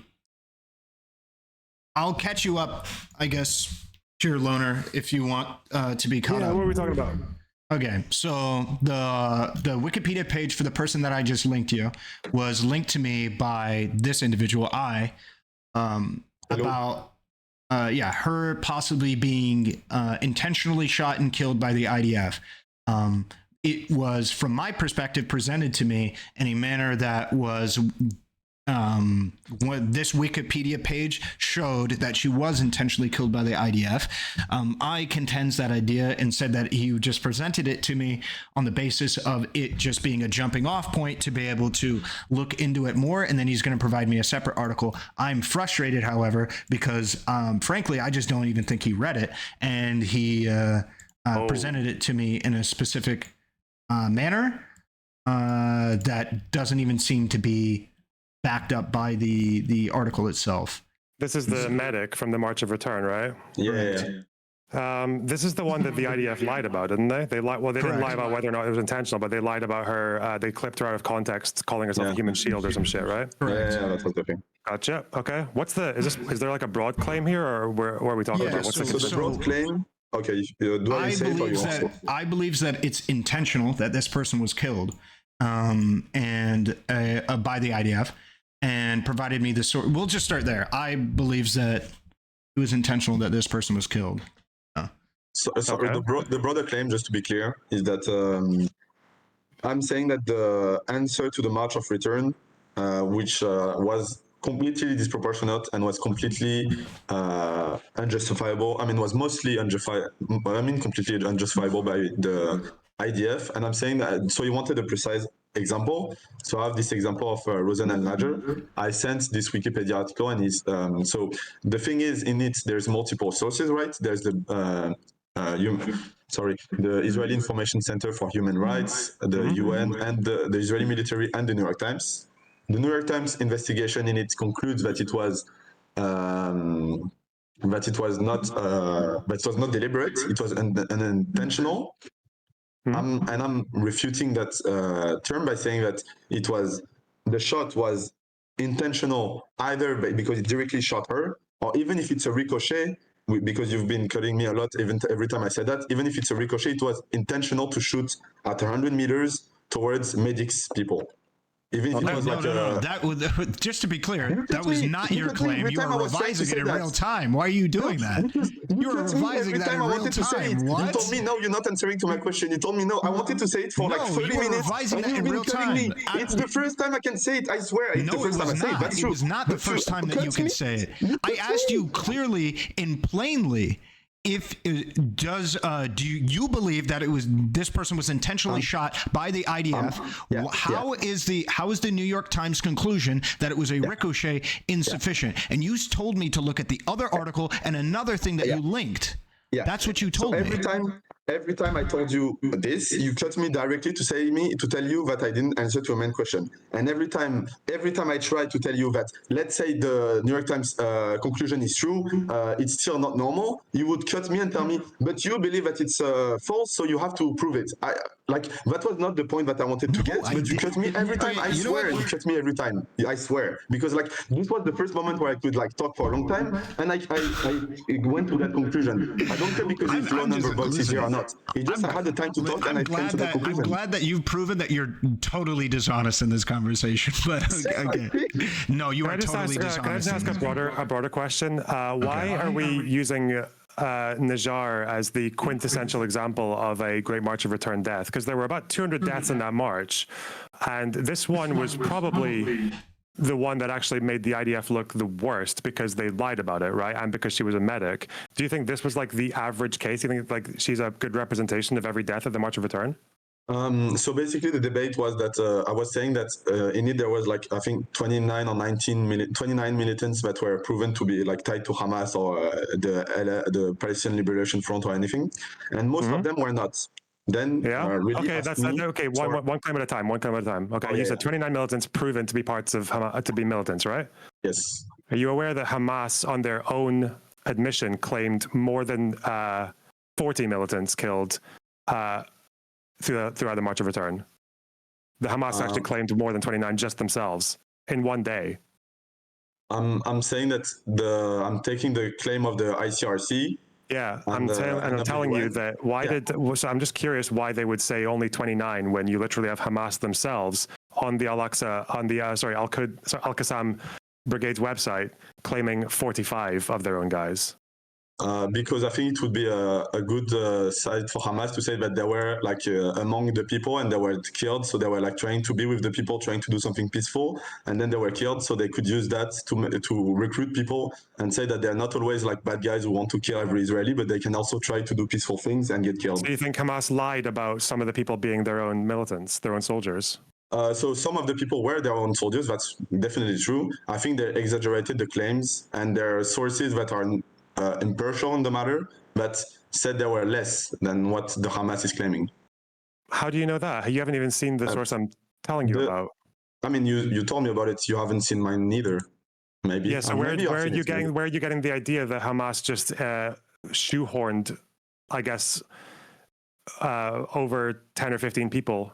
So the Human Rights Council of the UN, so it was an independent commission that was tied to this matter, has said that it was 29 at least that were part of the militants, but out of 189 killed. Yeah, but that doesn't explain why they undercounted. You're saying they undercounted because Hamas shoehorned people in, but how do you know they shoehorned people in? Oh no, I'm saying that may be a possibility. Yeah. It may be a possibility that the report undercounted. It may be also, but I think that the report is impartial. While Hamas could have like, I mean, I can see there are pictures of these people posing with guns and Hamas headbands. Like they've got videos of them training. It's like that's not a number though. Like during the protest, that's a video of like. It's not. You don't know what I'm looking at. What am I looking at? I've got a list of names of people who died at the March of Return who were claimed by the Al-Qassam brigades. You know that on the 14th of May, on the big march, not only did Hamas claim 50 people out of the 62 who died there, they also, their militant website claimed 25, which is almost like in one day, the same amount that the Human Rights Report said covered 9 months.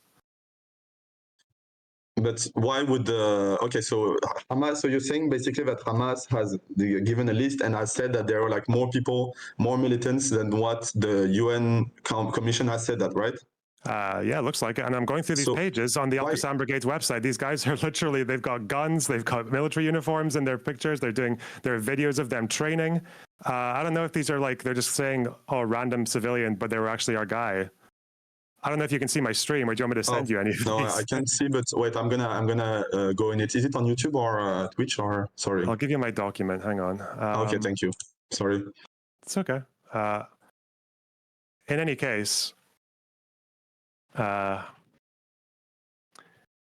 you think it was a good idea to cross the Dakar Road and head towards the fence to confront the IDF? A good idea on what basis? Like what would you expect to happen? I mean, okay, so we could expect a disproportionate answer from the IDF. That's a high possibility, but they could have expected also like that a democracy on the other side would understand that protests can happen and would understand that people whose main plan was to make tents and stay, even though some people got close to the fence, that's true, I'm not refusing that, but the main goal was to put tents and just show like a way of manifesting or protesting, close to the border. I think it's not unfair to say that they could have expected for the IDF or for at least the Israel state to understand that it's a protest, like they have in any other democratic country, right? Yeah, so you're saying two things at once there. To set up tents and protest symbolically, it seemed to be that that's what the initial protesters and the civilian organizers wanted to do. They explicitly said, don't cross the Dakar Road. On day one, they said, don't cross the road. Don't go into the buffer zone. And the IDF said, don't go into the buffer zone because we might shoot you. And on day one, most people stayed in the tents. They did their thing. They went to their festive activities and all that. Some people, seemingly directed by Hamas, because we've seen videos of Hamas leaders directing them, going towards the front to try and break through the fence. That's a little bit different from just protesting peacefully, isn't it? Just a question. And yes, to answer to a question, it's different, yes. But just two things. I would say that crossing the Dakar Road can be part of the peaceful protest side. Oh, it could be, but that's not what the organizers said to do, right? The organizers said, don't do that. A protest is something that is organic, right? Like it's as if you said that every protest that happened was tied to Hamas. It's still organic or not? Like it's not. Like it's still people there doing things and taking decisions. So it can go further than what the demonstrator or the Israel state wants. And on the same side, I would say also, what do you consider day one? Because you said on day one there were people. Is it the 30th we consider day one to be the 30th of March? Yeah. Okay. Yeah. So on the 30th of March, it was one of the days where it's really started with like a lot of people, and there were like proved to be armed, also Hamas people there. That's totally true. The thing is, I don't understand how crossing the Dakar Road makes it, or like people going to the fence makes it normal for this amount of people to be dead. What do you mean this amount of people? How many people died on day one? I don't have the precise number. Sorry. Like I can check, but I don't have it in my mind right now. Let me 15, I think. 15. I think I jog my memory. You're aware that at least 6 of them were claimed by armed groups. Amongst the 15 people that died? Mm-hmm. I mean, maybe, yeah, but it's still 15 people that died, right? Yeah, it might actually have been And maybe 7 or 8, but I think mostly, for sure, 6, undisputable 6. Yeah, some of them's more circumstantial. So the point is that this wasn't an organic civilian thing to have that proportion, because obviously Hamas are not like 40% of Gazans, right? So like 40% of Gazans are not Hamas soldiers. So that's a disproportionate amount of Hamas soldiers dying here. That wasn't an organic decision. That was a decision to go beyond the barriers of the protests, to go beyond the protests' purview, and to try and infiltrate another country, to infiltrate Israel, to push through that fence.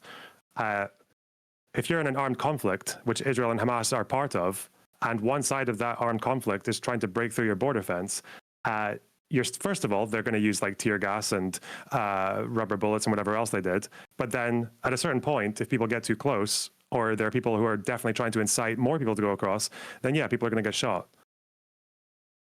But there's multiple cases of people dying. The idea of saying that we're a member of Hamas and Hamas not confirming, right? Can you show me an example?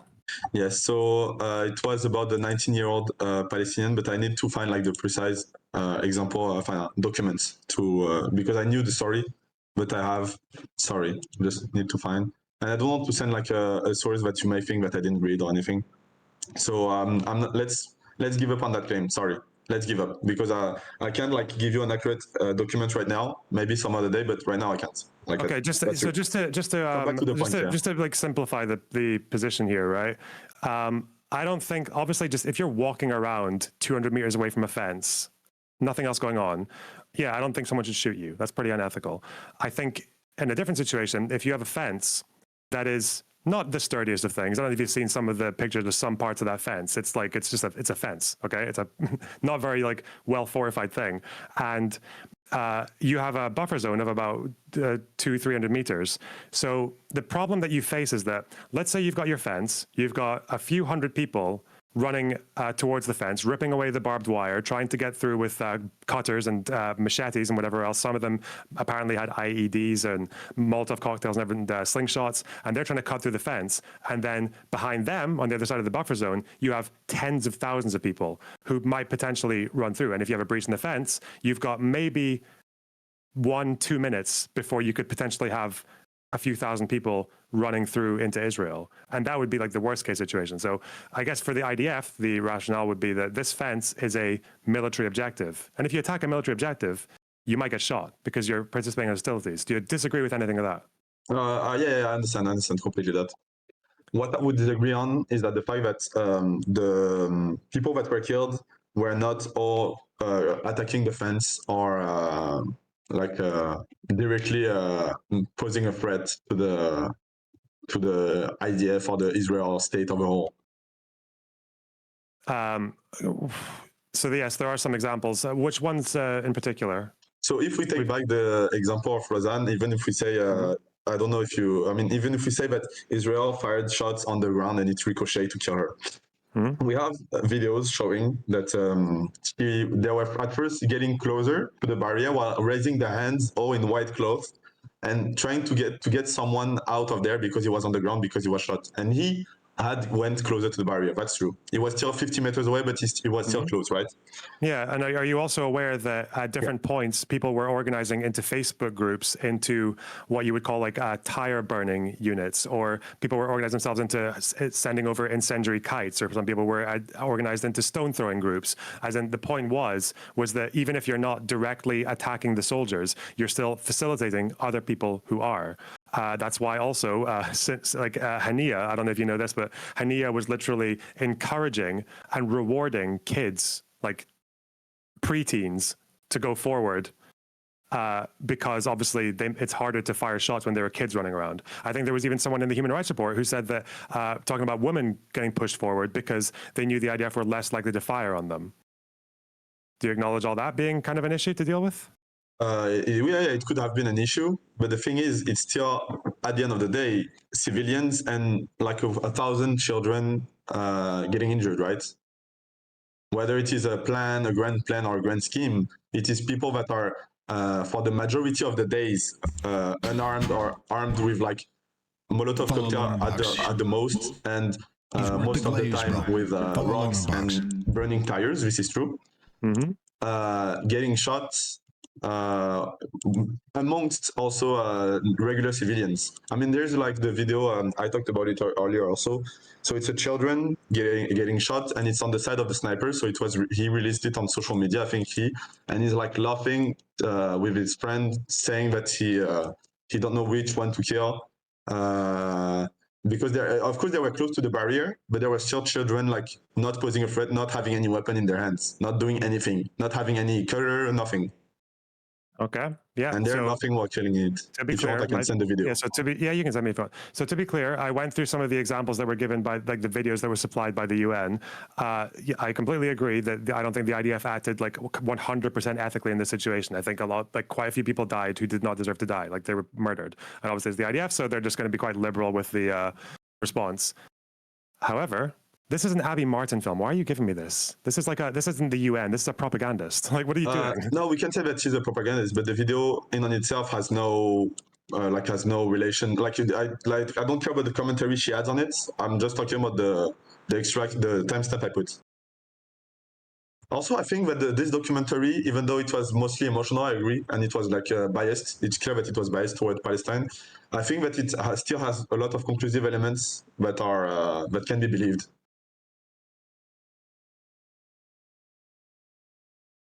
Okay. I'm not going to watch this video on stream because it might be someone. Yeah. Don't worry. Just to get some of the things out of the way. So again, yeah, seems like there was disproportionate responses in some cases, that some people got killed who shouldn't have been killed. I'm asking you, as a broader response, what was happening here was an attack on the border fence with the intent or the hope of getting people across the border to attack Israeli communities.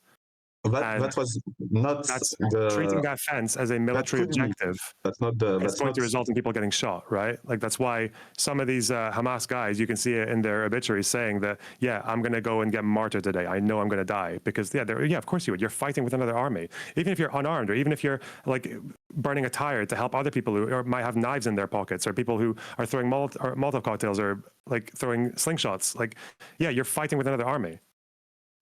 But then when you're when you think that the Israeli answer to those I mean, it's true that amongst the group there was people that were like instigating or trying to have a broader goal, but it was not the reason why most of the people were there. And when these people see like 1,000 children getting injured, 4,000 getting like I mean even more thing, they come back and they think that like the Hamas guy was in the protest telling them that the IDF is going to shoot at them and kill them, and they deserve all the hate we have towards them. Like they're going to believe that peace is not an option, right? Like they're going to believe like these people coming back from the demonstration having like a shot in the leg, for some people that were like just young people maybe throwing rocks. Yeah, they're going to come back and be like, I tried to like not be like I mean, of course it's not completely peaceful, I agree, but like I tried to not be a terrorist, like to not kill civilians, to not do anything. And I'm not saying that they all are, of course. And then it doesn't work. Like I'm just like this great march of return. Where also, I think the way the IDF answered participated in the better image and the better of Hamas and the way they like gained power. I mean, they had of course before, but like the violent rhetoric worked more. I don't know what that means. What do you mean the violent rhetoric worked more? Like, I mean that like the civilians, after like seeing that this peaceful protest that was why do you keep calling it a peaceful protest? Attacking a border fence is not peaceful protest. Attacking the border of another country is not peaceful protest. Yeah, well, it was not. What do you consider an attack? Like, do you consider throwing rocks to military, like to a tank, like being an attack? I mean, it wasn't tanks, but like to like yeah, a group that of would be soldiers participating in hostilities. Yeah, trying to break a border fence is participating in hostilities, because the point in the border fence, as we learned from October 7th, is when that border fence isn't there, you got problems. But October 7th showed that with the border fence, we got problems. No? What do you mean? Like we had the border fence. The border fence was there, right? During October 7th. Yeah, you realize that. So, sorry, when the people in October 7th, one of the first moves on October 7th was for them to bulldoze the border fence, right? Yeah, and to go above them with the thing, to go under them with tunnels. Yeah, like do you think the IDF was okay to, do you think the IDF was justified to, let's say if they caught someone bulldozing the fence, would the IDF have been justified to shoot that person? More justified that if they caught someone like just being in a protest close to the fence. Like far, like even Again, like even being close to the fence. It depends on. Do you understand that the whole is greater than the sum of its parts? So if I go up to a border by myself with a tire and just burn it and dance around, right? That's not going to do anything. But if I'm burning a tire with the purpose of creating a smoke screen so that other people can throw Molotov cocktails, and so that other people can cut through the fence, and so that other people can try to get through the fence with machetes, then that's a different story, right? And yeah, of course, but I just refute the claim that other people were trying to go through the fence with machetes. I think like this is not an accurate depiction of what happened in 2018. Like, I mean, I'm not saying that it didn't happen. I'm saying that it was not the goal of the protest. It was not the goal. So Sinwar, I think after on April 6th, this is like week 2, is saying we will take down the border and we will tear their hearts out from their bodies. Yeah, and that's the violent rhetoric that like Hamas was trying to use to get more more power. That's what I meant earlier. I'm saying that the people were not there because Sinwar told them that they're gonna cut the barrier and have the front. That was not the thing that instigated the protest, and not the thing that white people kept going. But you realize these were the people who got shot, though. The people who were threatening to breach the fence were generally the ones who got shot. Yeah. That's like generally, to what extent is general? Like, are the 46 children that died? You can see the distance of the. Okay, when you keep saying children, is a children incapable of participating in hostilities against another army? According to the Geneva Convention, they're not incapable, but they shouldn't be shot anyway. You shouldn't shoot a child. You shouldn't kill an under 18. Or a medical aid or a press worker, right? Hang on. That's not the same as participating in hostilities. You think it's impossible to consider that children can be participating in hostilities? I don't know. I don't think it is. Like, no, but it's possible for children to throw a rock or to throw a Molotov cocktail. I'm saying that. Or to fire a gun, or to come at someone with a knife. Can the opposite army just not do anything to them, or what? Sorry, I think we can like just. Because like we're trying to go above and beyond what happened there. I think we can still stay on the fact of what happened there, and from there look at if the answer was justified. I'm not saying maybe a child could have the button to the nuke and send it to a country, and then you should like kill them. No, but it's just the problem is you're obviously using children for propaganda purposes. Like you're just using it for an emotional appeal because you just say, "Oh, children," as if to say like. No, because I'm using them according to the international law and the way people agreed to conduct war, right? Do you acknowledge that Hamas encourages children to fight? Maybe they did at that moment, but I don't think it was the main reason of why the IDF killed those children. Why did they? So why in your head did the children die?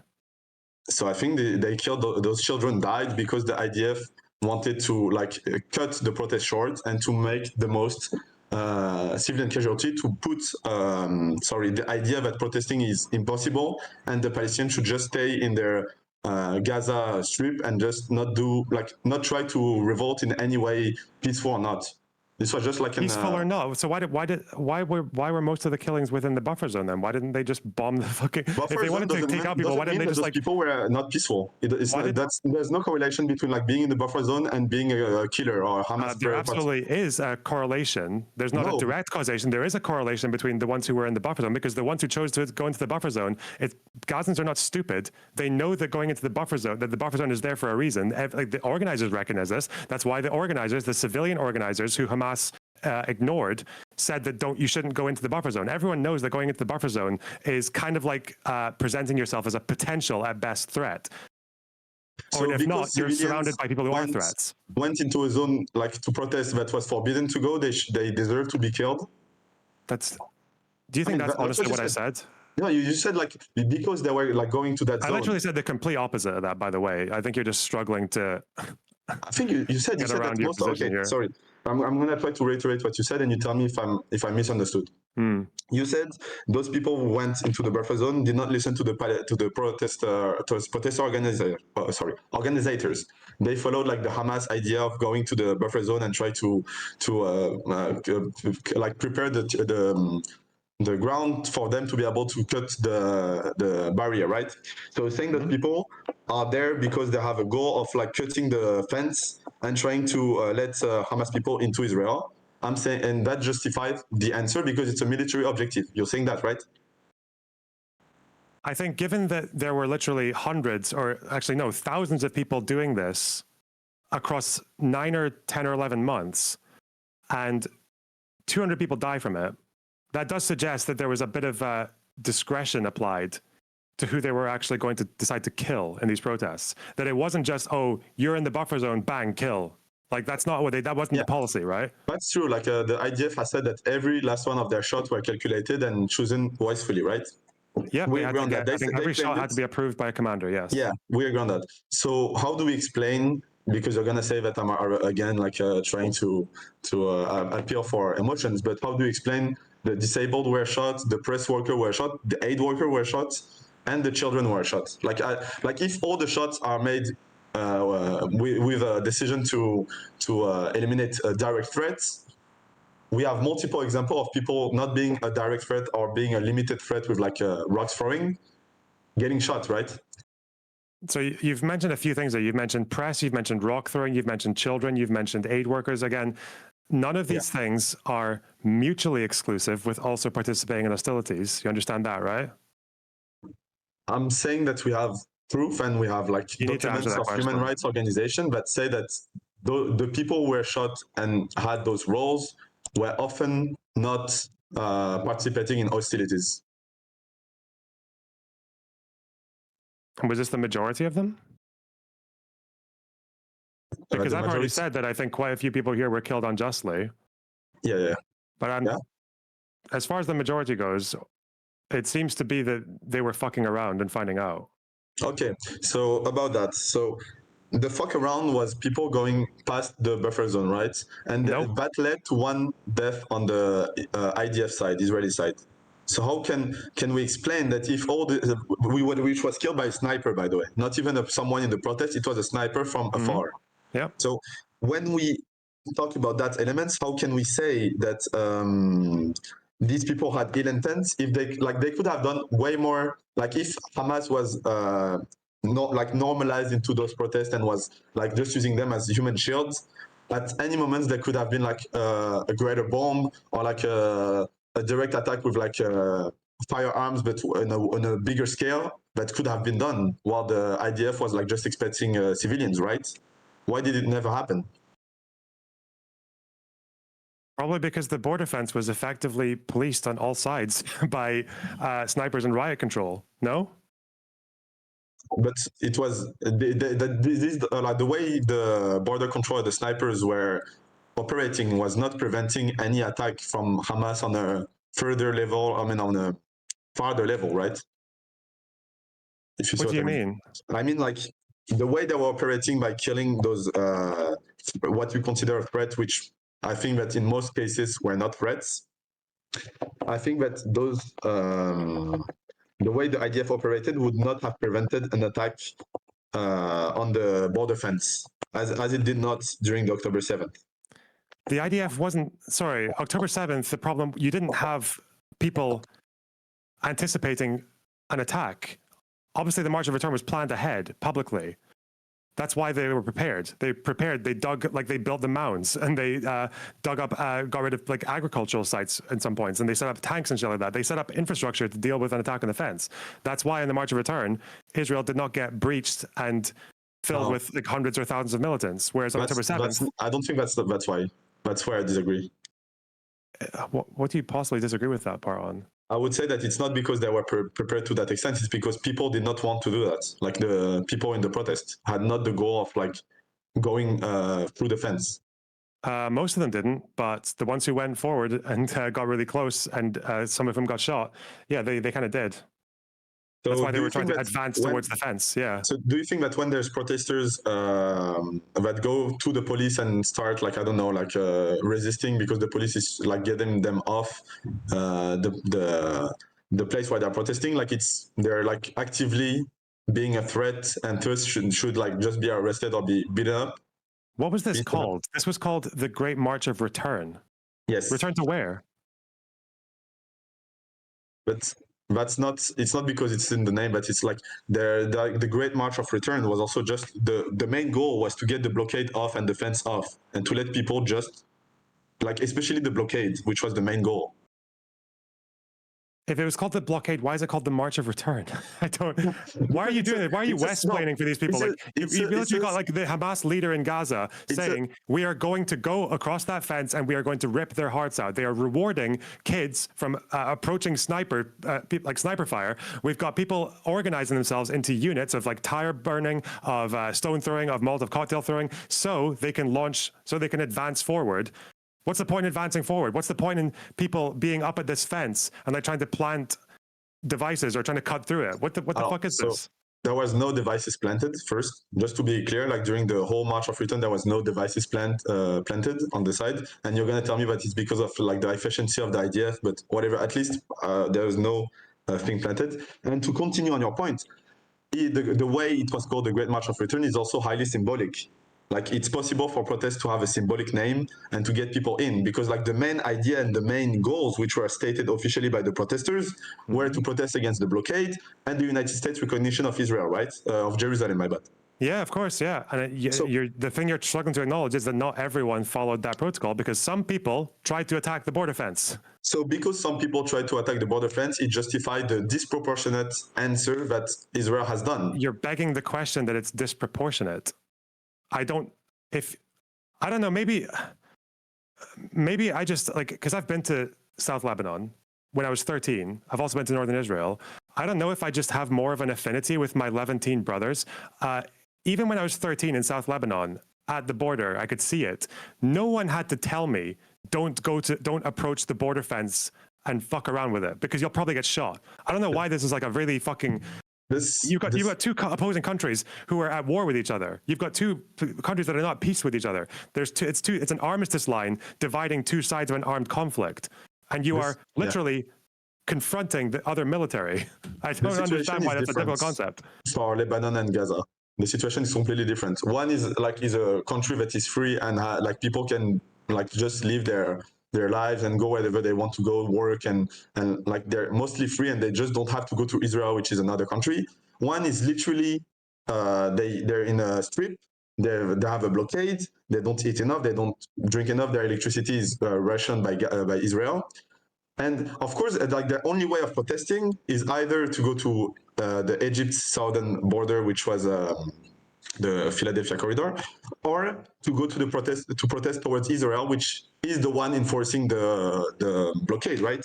So the situation is completely different. Like there's people living on whole country that are free and people that are literally living like are next to their colonizers, which that's like why the problem is that okay. So if you know how a bunch of Jews were kicked out of Gaza in 1929?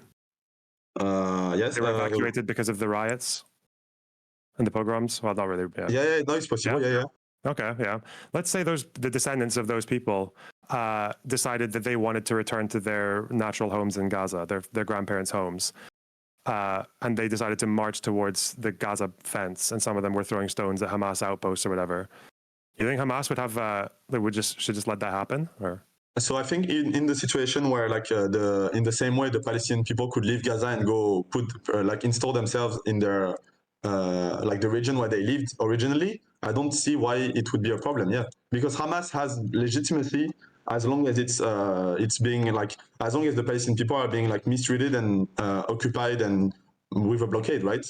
Okay, maybe I'm just like more pro-Palestinian sovereignty than you are, but I think if a bunch of fucking settlers tried to go into, if fucking Israelis tried to go into Gaza to set up shop and to confront the military on the other side, I think they're probably going to get shot. Yeah, I wouldn't feel that sorry for them. Yes. No, I agree with you. Right now, yes. But I was talking because... Oh, even in the March of Return, even in like say they wanted to do it in 2019. Say there was like an Israeli I'm talking about the whole situation. I'm talking about the whole... Yeah, I agree. No. Since for the let's say since 2006, like since the Hamas election and even maybe before, the settlers would not be welcomed, and that's why they left at some point in the...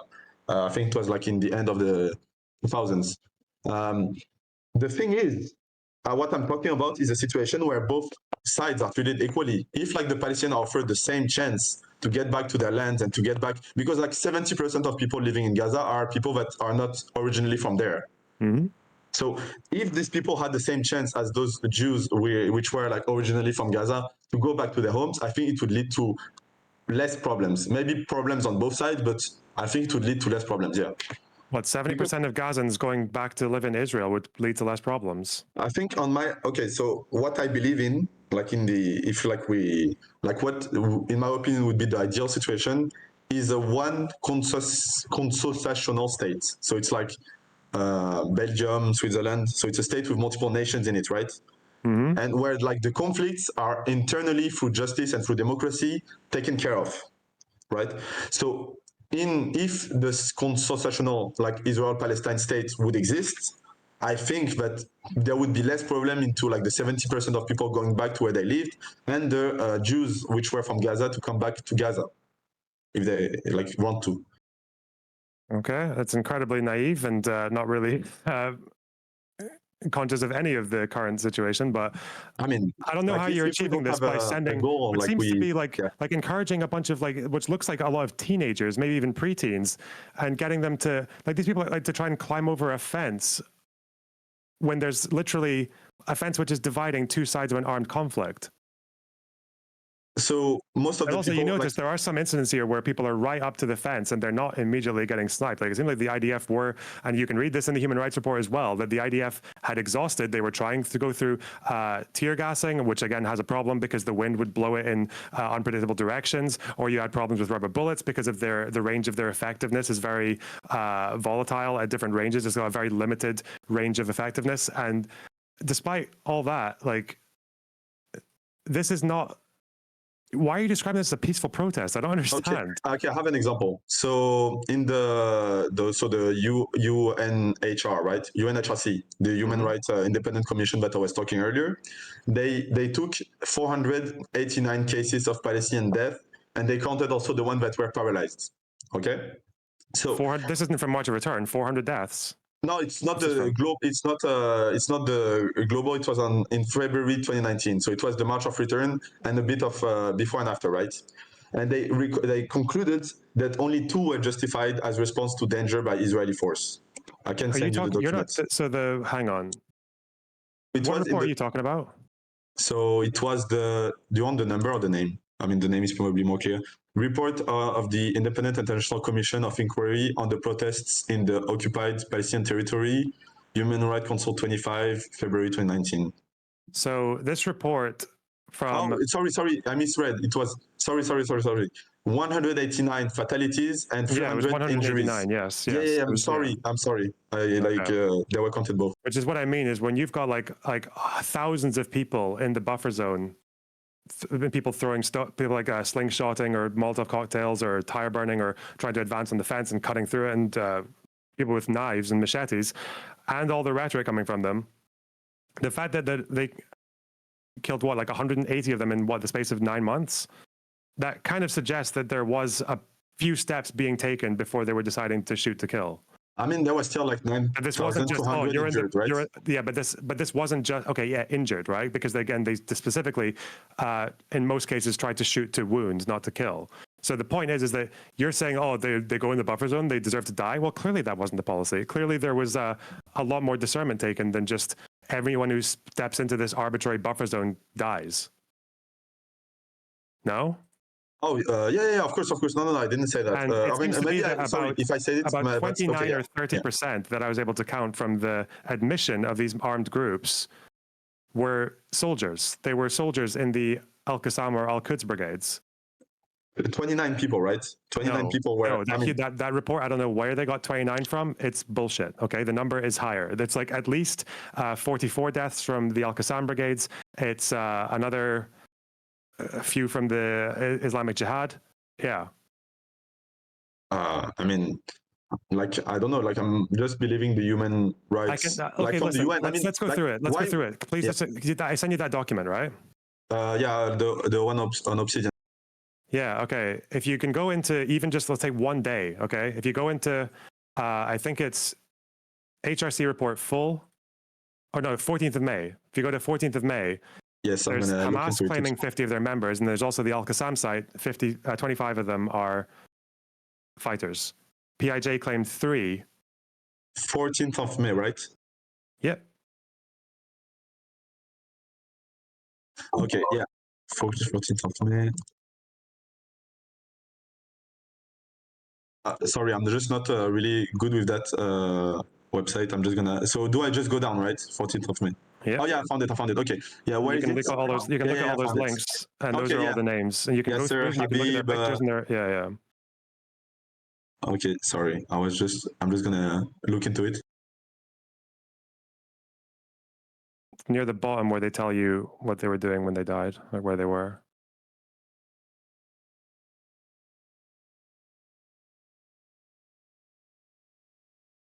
I mean, most of them, like, they're like really far away from the. Wait, sorry. Maybe I'm misreading. Is it the one with like the name in green? The first name for 14th of May should be on the Al-Qassam side. Should be Ahmed Fayez Harb Jihada. Oh, that's not where like 14th of May 2018. I'm sorry. I'm just return of a million coincided with U.S. Embassy, casualties in Gaza City. Oh, should I go down? Casualties in Gaza City. Oh, where is it? Sorry. You should see. So you see all the headings there. Oh no, I can see because they are not collapsed. You have to just Control F. Control F. Yes. This name here. I'll just copy paste it to you. Okay, thank you. Fuck me. Okay, here we go. There. Control F that. And there you'll find the list of 25 people. Okay, right now I'm doing it. Okay, I found it. Thank you.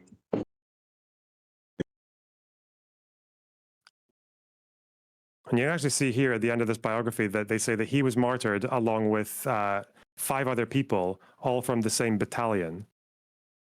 As in, this was like a planned, like a coordinated, they were coordinating their attack.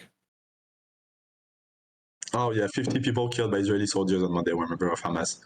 Mm-hmm. But I'm sorry, I'm not asking this as a trap question or anything, but why do you think the like independent council would like underestimate that number? Don't know. Why does that seem to happen fairly often? I don't know the answer to that. I don't know if they don't know about these websites or if they just undercount or, yeah, I don't know. But they undercounted. Maybe Hamas didn't update this other website until later, because sometimes they update their websites quite slowly. But okay, a fairly disproportionate number of these deaths were from armed groups. But in the same article, like someone like someone who was part of the organizers, I think, like said that he doubts the number and thinks it's rhetoric, like in the CNN source. Do you think Hamas made this up then? Like these pages I'm showing you here? Do you think they like photoshopped the guy into a military uniform with guns? And I mean, what he says is 2 things. And one, like either it's a rhetoric, but the other thing he says is like the political and military factions are part of society, unfortunately. Even though like 50 members of Hamas. No, I'm not talking about the 50 members, because you can be a Hamas member but not part of the Al-Qassam brigades. That's a different claim. Al-Qassam, okay, sorry. I was looking at the 50. If we're talking about members, being a member doesn't mean the IDF gets to shoot you. But what it does suggest, oh yeah, I can see where you got that from. What it does suggest is that the disproportionate, like the majority of the people who were here were potentially like affiliated with these groups, which suggests that the decision to go into the buffer zone and to go towards the fence and attack it was not some spontaneous, regular old person move. It was a move that was designed, that was like coordinated by organizations like Hamas, like PIJ. So I want Sasha, to I don't resource think that's the I don't think that's the Al-Qassam standard thing. military. And I don't know if they did it, but like rifle on the use. 2018 part, they list way less members than they used to do. I mean, I don't know What if do I'm you mean? reading the right dates. So is it the dates? Sorry, I'm of course I'm not trying to say you're lying, but just like on the part. So there's, I feel like, the name and everything, and then there's a date, and I feel the date should be the one of the death, right? The one of the death For who? Which page? on the Al-Qassam site. What, on the So- front page or? Like when you go down, because like I feel like these ones are tied to the recent conflict. But like when I go to the yeah. Oh, are you talking about just the standard marches page, where it's just all of them? Oh, okay. No, I was on the wrong. Okay, you want me to? Okay, yeah, for each of the name. Okay, I found. Okay. Mm-hmm. Okay, yeah. So the first one is like with 6 people. I mean, there were 6, right? It was him and 5 that's other interesting. people, yeah. And you can look at the biography of him. They tell you that he was involved in the March of Return.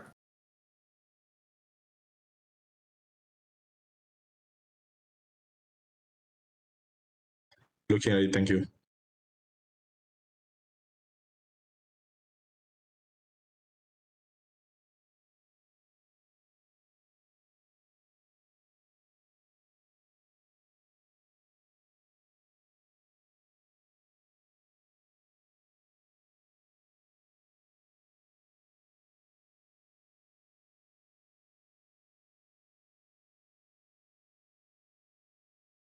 Sorry, I'm reading everything.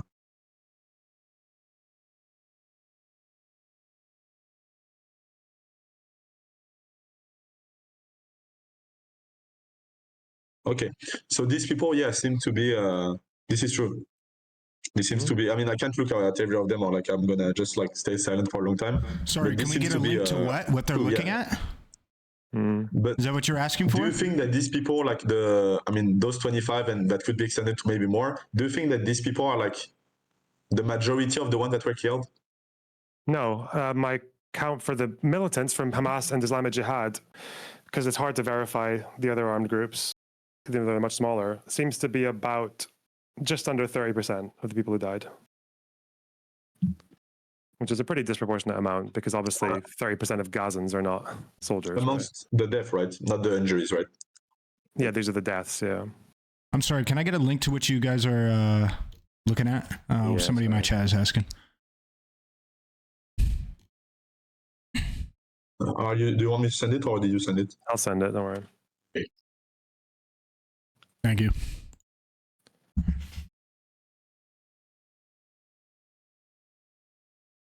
So, sorry, just can you remind me why did you show me this? Is to tell me that, so you think that most of the people that like, I mean, disproportionate, sorry. I absolutely am, Cloak. A disproportionate amount of I'm doing a people lot that were right killed now. I'm dialing in. compared to the population were part of terrorist group, right? Mm-hmm. And the other point to tell you is that the problem with the Great March of Return is that the majority of people, the overwhelming majority of people who were there, were doing something that I actually support. They were in their tents. They were like flexing or like taunting the IDF from a fairly safe distance. They were making their statement. They were getting attention. Some of them, I think, even if they wanted to go into the buffer zone, just like slowly with in a way of saying like, we are doing this peacefully. We're not trying to threaten you or anything, but we're just trying to like assert our rights to be free and everything. I think that was an awesome idea. That was a really good idea. Unfortunately, when things started, a bunch of Hamas, PIJ dipshits decided to hijack that protest and threw a bunch of people forward and tried to inspire other people who were not involved with them forward, and basically resulted in a total shit show that got a bunch of people killed. And then with the IDF, obviously, you know what the IDF are like. There's a bunch of young people in there. There's a bunch of racist people in there. Some people just got shot because they didn't, because of someone deciding to commit murder or a war crime or whatever. And yeah, some people did not deserve to die. Other people who seem to be the ones who were trying to egg this on and were following the rhetoric of Sinwar to say, let's advance forward and rip the hearts out from their bodies and cut through the fence and everything else, or just get shot for good press, because Hamas likes doing that too. Yeah, these people are assholes, cunts. They don't represent the Palestinians. They don't give a fuck about their own people. And they were happy to let people die and let children move forward and let women move forward just for political points. That's my take. Okay. Do you disagree with any of that? Yeah. No. I think it can be true. I mean, most of the parts you said were true. Just one question though. Don't you think that it's also like part of the responsibility of the IDF and the Israel state to try to, like, sorry, but like, I don't know how to say it, but like, show the population that the peaceful protests were not a bad thing to do. I mean, you can say that the collateral damage was tied to those minority like terrorist people, part of terrorist groups, but I think the incentive that was sent by the Israel state and the IDF was that peace is not an option for those people, right? I don't know what you mean. Like, oh, I mean that basically the way they acted, the number of deaths that happened and the number of injuries that happened, and the way this could like the number of people that died. Oh, you think the IDF were trying to discourage peaceful protest by shooting people? Yeah, I think they were trying to discourage. And absolutely not, because they weren't responding to a peaceful protest. They were responding to the part of the protest that was actually the opposite of peaceful. So if, like, for example, if no one had gone across into the buffer zone, or if people who were going across to the zone were doing so in a completely unambiguous, like hands up, white flag, like we are just here to protest and show you guys that like we just want our rights and we don't want to whatever, like, and the IDF shot them, that would back up what you're saying. But the IDF did not do. That's not the situation they were responding to. Okay, like if you respond to this, and apparently this is the IDF's way of saying, oh yeah, peaceful protest won't work. It's like, no, this is their way of saying trying to fuck with the border fence won't work, right? Yeah. But at the same time, I mean, the way it's like it's taken back by the groups, the violent groups, and the people there. It's also like they're going to use this to say that peaceful protest, because like the way this was framed on the Palestinian side and on the majority of the people there and the majority of people that were injured, I think we can agree on that, killed or injured, was that they were like just there to protest peacefully and they got shot. Like even if they like they saw like the people burning tires, the people trying to throw Molotov cocktail, they still believe that the majority of them were innocent. They were trying to do something good, and that the IDF was indiscriminately shooting everyone, right? So the way the people are gonna... again, obviously, like you can tell that it wasn't indiscriminate, I think, and you can tell that because of the proportion of people who died who were militants. How do you? Did they just get lucky? Kill like 30 and make sure 30% of their deaths were soldiers? I mean, 30% is not a good stat. Like, it's not a good statistic that makes it like. I mean, again, I think it's a debate. It's an indicator that a disproportionate amount of this was inspired by fighters. That it was fighters who were like directing this kind of stuff. It was fighters who were leading the charge. But again, also, if a fighter inspires a civilian next to him to go and join him and help him, well, that civilian's participating in hostilities now. They're part of the conflict now. Do you think that the civilians sorry, do you think that like the family of the majority, like the 70% of people that died that were not tied, or the family of like the majority of the injured people are going to think that, oh, it was because there was like next to him someone who was tied to Hamas? Or are they going to think that like the the medical aid worker that died was because it's just because like of Hamas people? Like, they're gonna think she was not doing anything wrong, she died, that's unfair, and like peace doesn't work. I feel like, well, yeah, of course. I mean, I understand perfectly well how Hamas would use that event for propaganda purposes to say we need to return to armed resistance. Yeah, I think Sinwar even said that. Yeah, but Sinwar said that after saying, let's go and cut through the fence and rip their hearts out of their bodies. So it's like, I understand. Yeah, Hamas will cynically waste the lives of their own people to get political points. Yeah, that's what they do. Yeah. but then, like, I mean, maybe like shouldn't have the Israel government made like, I feel like there could have been way more policy, or like at least army way of doing it that would have like put forward the peaceful part and lower down the negative, like harmful part, right? so you can look in the human rights report, and I think there are videos of this as well, where you can see people who are right up to the fence and hacking at it, but there's not just like sniper shots being fired 1, 2, 3 at all of them. So it seems to me that even if people were quite close, there was still, in some cases, like caution taken, right? It wasn't just like, okay, they're within 5 meters, bang, go. Like it was, there were still times where people were right up to the fence, and they weren't like necessarily just hit right away. So I don't know, like obviously, I'm pretty sure there are cases where people will get trigger happy, or they kill someone who didn't actually need to, who had a better way of being sort of like pushed back. Of course that happens. I just don't think that accounts for the majority of the situation. Yeah, no, of course I understand. But And I also like, just I add on think to in the that. same way you showed this. Oh, do you want to continue? No, no, I was just, I was just gonna say that in the same way you showed me these people that were not shot while like doing something harmful. I think there's like also tons of people that were not doing anything wrong that were shot, because like basically the point you're trying to make is that they're careful about the way they use their military force at that point.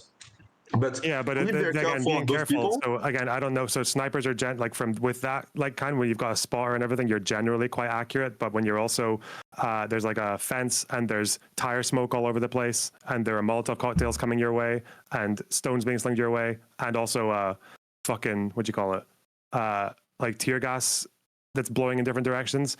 Like I don't know how easy it is to always get your targets in big crowds, but like yeah, generally I think most of the hits would have been the people they were intending to hit. Maybe some accidents happened, but again, like all of this is happening. Like this isn't an issue if people stayed on the right side of the road. but we can't like expect for social movements or protests to be as disciplined as an army. We can't like expect No, but the social... army was the one that made the decision to push people forward, right? Like the people in the army. It was like, oh, sorry, I was talking about the IDF here. I was like saying like you can't expect like a... Yeah, my bad. I was saying that you can't expect like a social movement that is like organic, that is made of like bad apples, that people that come from like military movement that have an agenda, and people that just don't want to live in a blockade where they're hungry every day, to have the same discipline. Like I'm expecting snipers to not kill 70% of people that... I mean, I can't say 70%, but like a majority, like I don't know if there were like a majority of people that did not pose a direct threat to them. While I expect like 1,000 people across the whole Gaza Strip to not cross the road. You see what I mean? yeah, so when you keep on saying this thing of like did not pose a direct threat, is that because you're using the human rights report that said that like all these people, they did not pose a direct threat, right? You're using that language, the analysis? Sorry. Yeah. So I'm saying, yeah, I'm saying that like that report said that like amongst like 189 deaths and like 200 injuries, like there was only 2 people that were proved by the IDF to be posing a threat. You understand that this is the same report in the human rights in the UN that also said that when they were considering who was participating in hostilities in armed conflict, was one person with a rifle who they said was maybe participating in hostilities. You remember that bit? Yeah, of course, but it was... I don't think the report needs to be like undermined because there was that bit where they said like who was considered was because they had a rifle. Like they're also like... That's fucking insane. From the fact IDF, that like if you fire a rifle towards the Israeli side and we're like, okay, well, yeah, maybe that person was participating in hostilities. That's like a standard for a pacifist. No? Yeah, of course. No, I agree. But the thing is... I'm sorry, I don't trust this report to analyze, because the whole argument from the Israelis was that this border fence is a military objective. And generally, if you attack military objectives, whether it's with stones or Molotov cocktails or guns or missiles, like you're considered a threat. You're considered participating in hostilities, and you might get shot. So that wasn't considered at all by this report, because the fact that they're firing a rifle towards the Israeli soldiers is that's maybe hostilities. That's stupid. Yeah. But that report still has like solid grounds upon a lot of their conclusions. Like when they come back to the end and say that there is, of course, found reasonable grounds to believe that individual members of the Israeli security force in the course of the response program killed and gravely injured civilians who were neither directly participating in hostilities nor posing an imminent threat. I think that like with the proof of like I think the number of children dying, because we can say that the children could pose a threat, but when we know that the fence was never breached, we know that there was no it was only people one got through. No, I mean, it was never breached to the extent where it was a danger. Like it was like the people that got through at that moment, it literally didn't continue forward. I mean, Yeah, of but course, it's because there were soldiers, right? Yeah. the way your reasoning is fucked here, right? You're saying, oh, well, we know these guys weren't a threat because the border fence wasn't breached. Well, no, that's like me saying, oh, well, we know that the IDF strategy worked because for thousands of people trying, the border fence wasn't effectively breached and people weren't harmed, right? Yeah, these people were literally sharing fucking maps, telling people how to go and approach like directions to the kibbutzim, to the civilian community. So No, I understand. That's true. I agree with that. But I think globally, like I don't understand why this report would be like that details every injuries and every research they done, like with names and how it happened. I don't understand why this report that is independent would be like would be targeted towards Israel for them to look bad. I think like I don't know why either, but I don't even know if they did it on purpose. Like it's just, but that's in some cases, I think that's what happened. I don't think it's a bad report. I don't think it's like, I wouldn't ditch every claim in it. Like I use claims from it. I use claims from it that are actually quite valuable, but there are also missing pieces, unfortunately, like very important missing pieces. Okay, I understand. Sorry, Raleigh, we're taking up a lot of your stream, aren't we? Yeah, sorry, true. I can also let you guys. I'm sorry for taking so much time. It's just like I think it's interesting to talk about it. And I learned a lot on my side. Oh yeah. Wait, are you guys done talking? Maybe. Do you have any input? I mean, I feel like well, on my side, I still think that the IDF strategy was to. Oh yeah, I think the last thing I want to say. Sorry, I don't know if I can. Is it okay if I continue a bit? I'm good as long as y'all want to go. I think that the incentive that was sent and the like message that we got through was that peaceful protest doesn't work. You don't even need a moderator. And you should like resort to violence to get the means of the revolution of the Palestinian people. Like, and unfortunately, like it's the case with a lot of like nations in history. Like like the Algerian one, which was violent, filled with like terrorist organizations. That's literally, I mean, that's how it got through, right? The Algerian revolution. Yeah, but I don't know if the Algerian revolution is like the best analogy for this. But, okay, so I think how we could be like countered by people is that I mean, usually how people say that it's a bad analogy is because the French people that lived in Algeria, even if it was 100 years that they lived there, they were still considered French and part of the French states. So they had somewhere to go back to if like the FLN won, right? So it wasn't a vital threat as much as Israel. Israel is in face of like the Palestinian organization. But I think that where the analogy is good is because I think we can go to like the problem is that I think both sides want the other to completely like be destroyed in order to have a peaceful advancement. I think even though like right now I know that most of the people, whether it is in Palestine or in Israel, don't want a constitutional state. I think that in the end, it's the solution that can be the best, because what I have seen like through history with this conflict is that we have friends. We have Israel and Palestine developing their ways, going to war sometimes. We have Israel sometimes sabotaging the economical development of Palestine for more or less justified reason. And I feel like in the future, it could happen that both sides, like let's say that in 100 years, maybe like for whatever happened, like Israel has lost all its economic might and all its military power.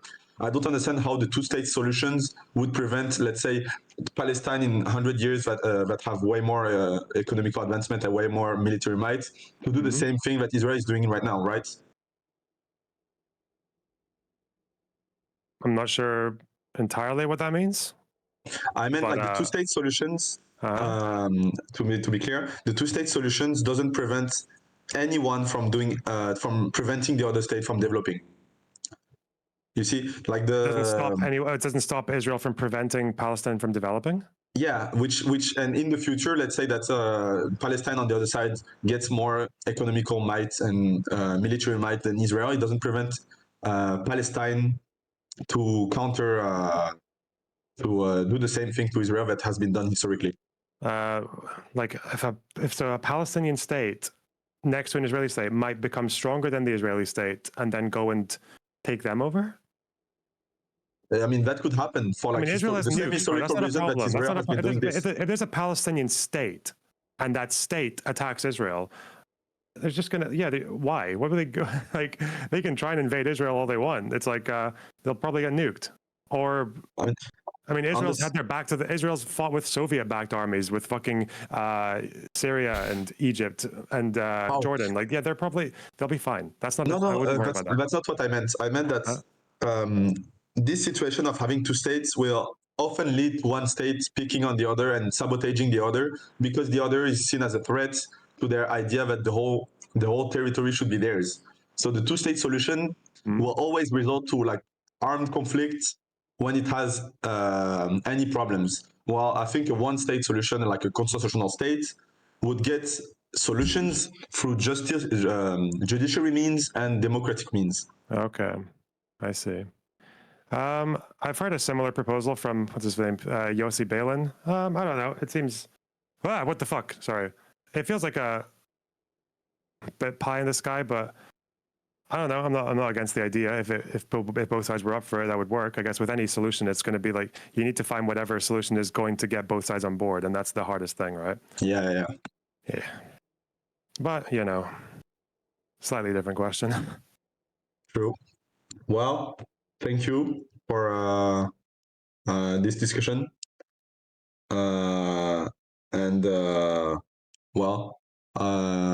luck on both of you for your streams, and sorry for taking so much time, right? I learned a lot, and thank you. You're good, man. Cool, man. Take care. See you. Bye. Bye. Loner. I'm sorry. Hey. Much love, brother. Much love. How's it going, little bub? It's going better. Little Gup, now that you're here. Okay? You came in there to save the day. I actually was digesting a lot of that, or trying my best to be able to keep up. And I actually do appreciate you coming in. So yeah, don't worry about like me not talking or whatever for a good portion of that or whatever. I was 100% dialed in and digesting it. So, based. Is that what you're doing now? Have you been getting roped into Palestine debates? I mean, they had messaged me earlier about it, and they were inside of my like public streaming chat, and I was just like, oh yeah, you were messaging me about talking, and so yeah, we just kind of naturally did it. But yeah, I wasn't like specifically looking for one, but it ended up happening. Yeah. Oh shit. Yeah. So sounded like you were doing well. Sounded like you were doing a good job. Yeah, it was. I was getting a little. My feathers were getting a bit rustled because of what felt like I was getting kind of led down different paths, and I wasn't really a super big fan of it. So it's actually really good that you came along because you were more informed on it. That's why I didn't interrupt anything or do anything, because it was like, oh, okay. You know, I was kind of reading along and trying to grab what was standing out to me from their sources, right? And trying to work with their narrative through their sources. But like you had your own and stuff, so I thought it was really cool. I'm really glad that you messaged me. But I wanna yap with you a little bit about your H3 appearance. Yeah. Yeah, it's perfect that you're here. I can see your words in your title. Shit. Yeah. That's how do you feel like that went? How do you feel it went? I had initially, or like, because there was kind of like a list of 3 or 4 broad questions that were going to be asked, and I've seen other guests in his show talking about like Ukraine and shit, and they were often like given quite a lot of space to speak. So I kind of organized like a few things and just like sort of quick, catchy summaries to each different question broadly. And I think about half of them just didn't get mentioned because things got like the crew were asking questions and we were kind of going on tangents, which is okay. Like I feel like I can respond to things that I'm not fully prepared for. But overall, I think it probably went pretty good. Could have always been better, but it's always the case with live conversations, right? Yeah, that's the nature of the biz, really. That's the nature of the biz. I haven't gotten through like all of it. I was pausing so much and talking so much. I was told specifically, and I think I started that conversation right as soon as the moment of I was told that the crew. Oh wait, am I lagging a bunch? No, not to me. Okay, great. I was told the crew like asked you a couple of questions, and some people wanted me to like go over that and take a look at the crew asking you a couple of questions. So I was literally about to go over that. So I haven't like finished it myself or anything. I was just curious what your thoughts were after it. And yeah, the crew like are that. obviously like very far left, but it's like, again, I don't mind the people in chat were getting frustrated by them, I guess, because like calling it bad faith or whatever. But like, I don't really mind those kinds of conversations as long as they don't jump to like their way around the argument is to just attack me or to accuse me of things I don't believe in, right? That's when I just think like, okay, you're a waste of space. But if someone can be like far off from me as much as they want and they can be aggressive, but there's a difference between being aggressive in an argument or being really emotional or being just like just not seeing eye to eye, but then just being like, oh well, you must believe in this and this horrible thing. I'm like, Jesus, that's slightly different, you know? Yeah, no, I got you. Yeah, I mean, I don't think anyone in the crew did that. Okay, cool. I want to get through and watch, the rest of it. But man, I'm really happy, just, person to person, I'm really happy that you were able to step into that arena and, give some opinions on that, like you of all people, right? Because I think that you have a reputation, right, independent of some of the people that he would get like shit for being on there, like essentially pretty somewhat independent of Destiny. So you're able to stand on your own and not have as much of the like, oh yeah, this is just a Destiny whatever guy, and you're able to I think accurately and very succinctly talk about this shit, right? About the Israel-Palestine stuff and stuff. And so yeah, it was really nice to have you of all people on there because you're reasonable. Like he could have picked a whole host of people that either I don't know about or I think might not be good to talk about it with. And yeah, I'm just happy that he picked you, man. Shit! Wow, that's really nice of you. Little glup. Did he? How did he reach out to you? How did you get reached out to? I can't tell you that. I'll probably tell you privately. I don't know if the middleman wants to be known about or is that whatever. A secret? Like if it's like on email or something, or it's a secret? No, we just spoke on WhatsApp. We just organized on WhatsApp. Yeah, like that's. I don't think that's. Shit. Yeah, that's not a secret. Yeah, yeah, and we've spoken like a little bit afterwards. So yeah, that's cool. It was planned about 2 weeks ago. Yeah. Nice, man. Fucking nice, dude. I can tell the molders are molding. There's a lot of angry fucking. It took me a minute to recognize that there are like 3 subreddits called H3H3, but 2 of them are like anti-fans. So yeah, it took me a minute to realize that there was like the H3, like there's a fake one, and then there's also a fucking like the snark one. So I'm like, yeah, fuck. But otherwise, that was expected. Those people will always be mad and will always be dishonest and always be full of shit. So, yeah, is what it is. Yeah, no, I get that for sure. I get that. So, Also, just a little bit of a side thing is the document that you linked me. Is that have? It looks like it has like a multitude of. Is that just like your master doc where you have like a bunch of shit on there?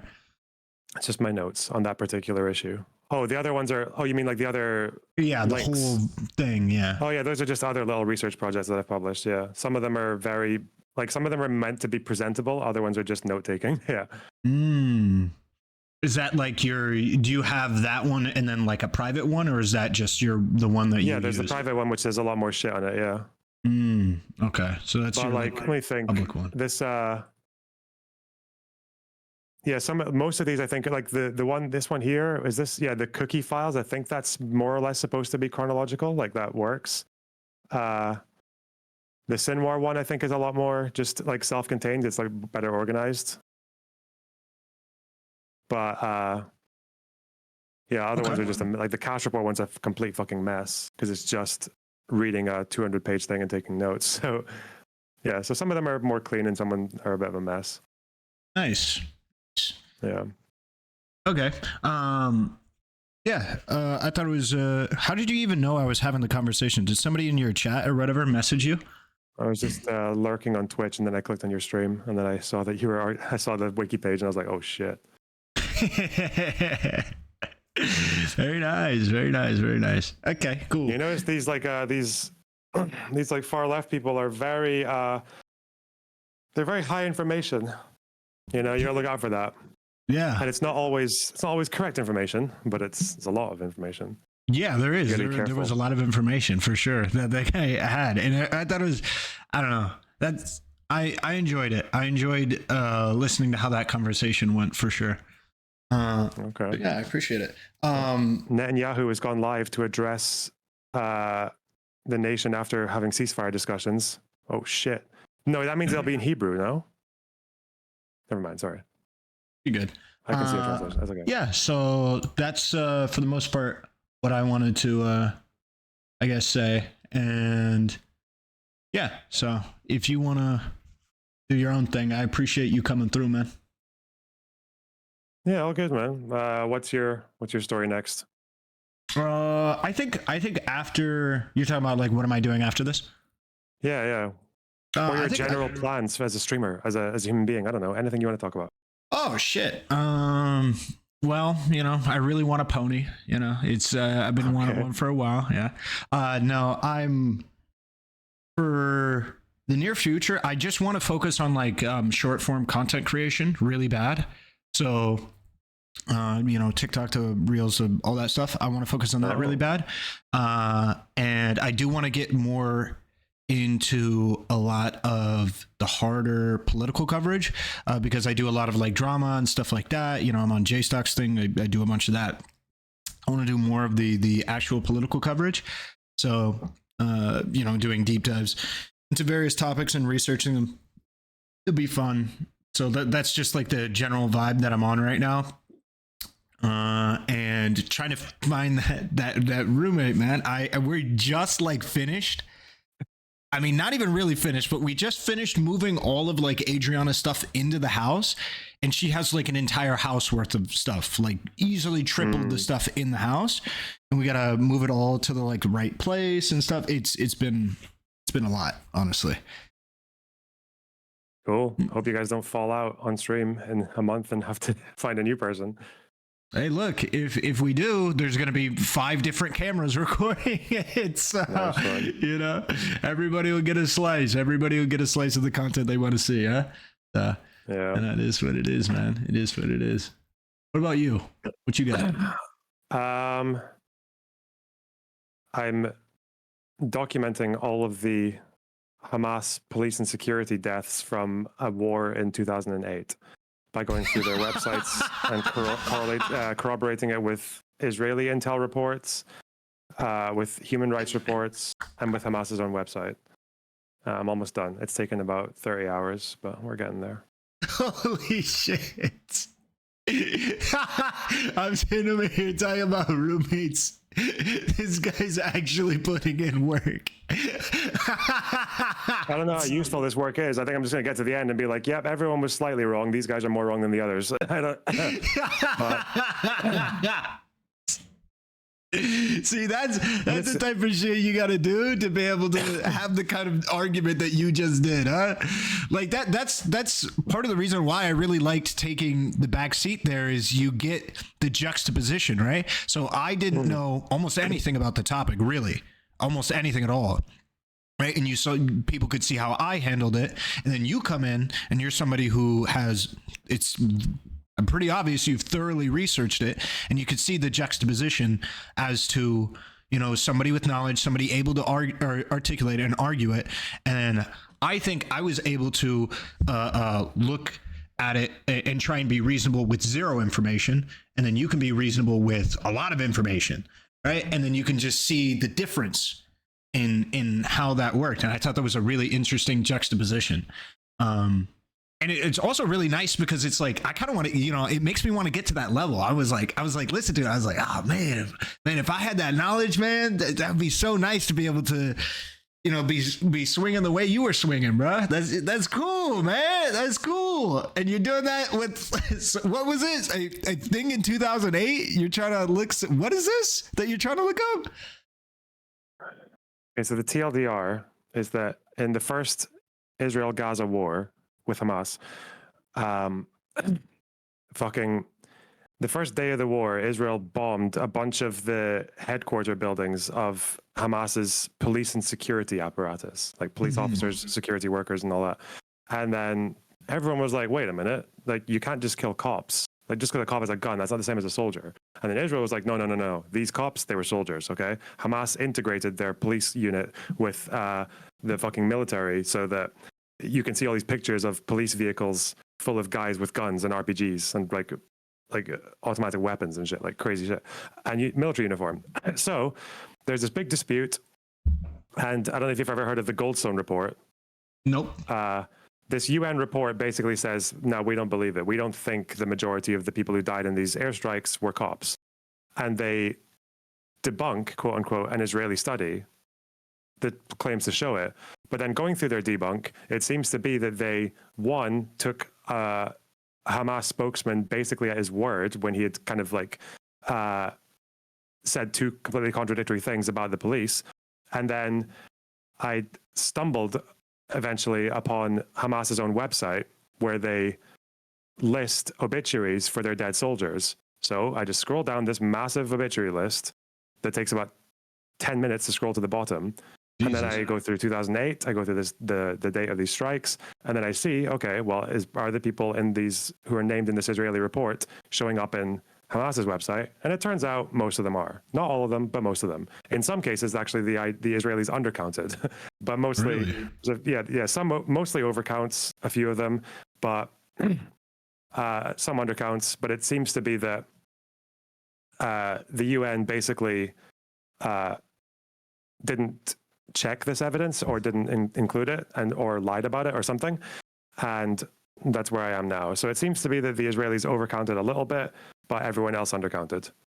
And another human rights organization listed the cops to kind of get over this dispute as just not applicable. So to this day, this Israeli human rights organization just has, here are the fighters, here are the civilians, and here are 250 cops who are not applicable, even though most of these cops seem to be soldiers. So that's it. Yeah.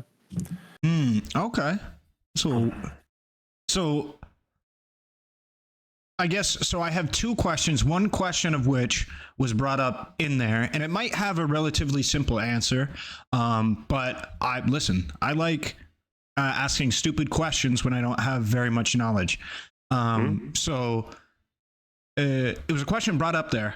Why are you going with the number or with the numbers verified by these armed militant groups? Why are you going with their obituaries, how many people that they say they had inside of these areas, instead of like independent investigations by third parties? Why are you going with them?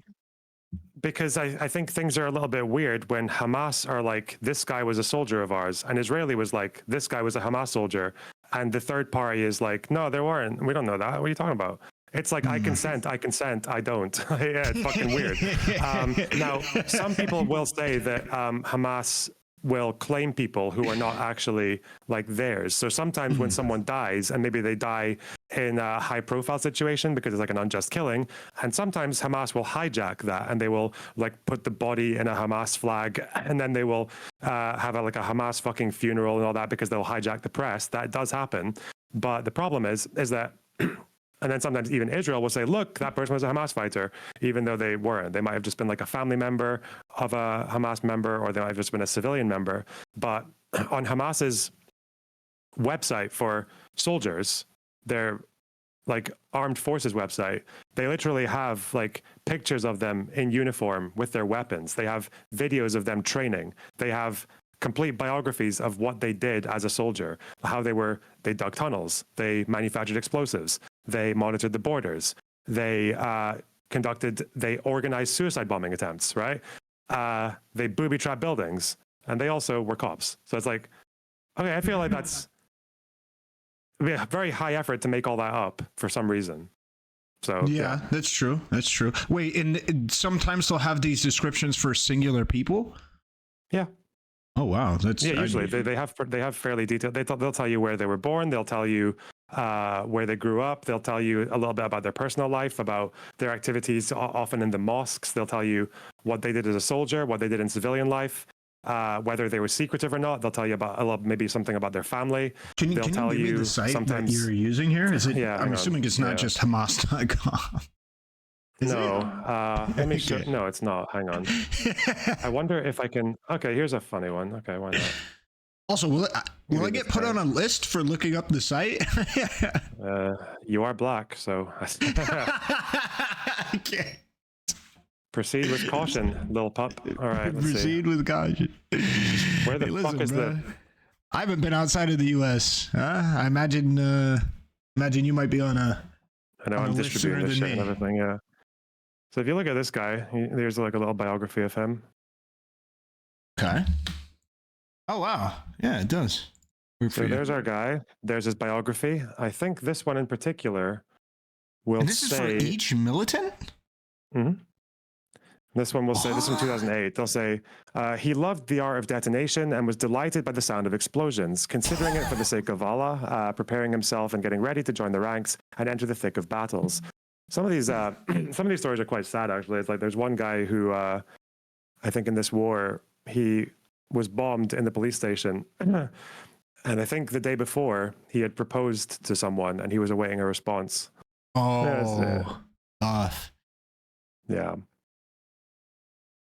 Dang. A lot of people joining when they're very young. A lot of them getting educated in UNRWA schools in refugee camps. It's where I think Hamas gets a lot of their dudes from. But yeah, they have these for quite, and they have their like pictures.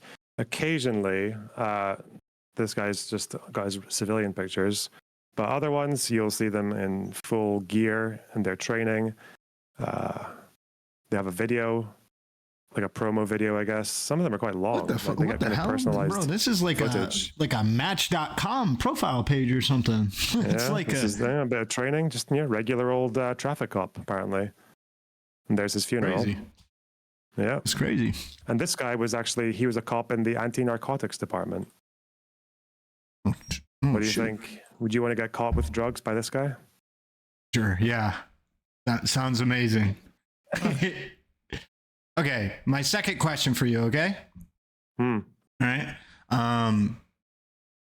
Is what do you view as the most egregious overstepping, or like the most egregious act by Israel against Palestinians? The expulsions in 48 are quite high up there. Like probably Lida and Ramla, the two towns where I think 50,000 people were sent on a march into the West Bank in the height of the summer, where a few people died of fucking thirst on the way. Jesus. Even in a fairly short walk. Yeah.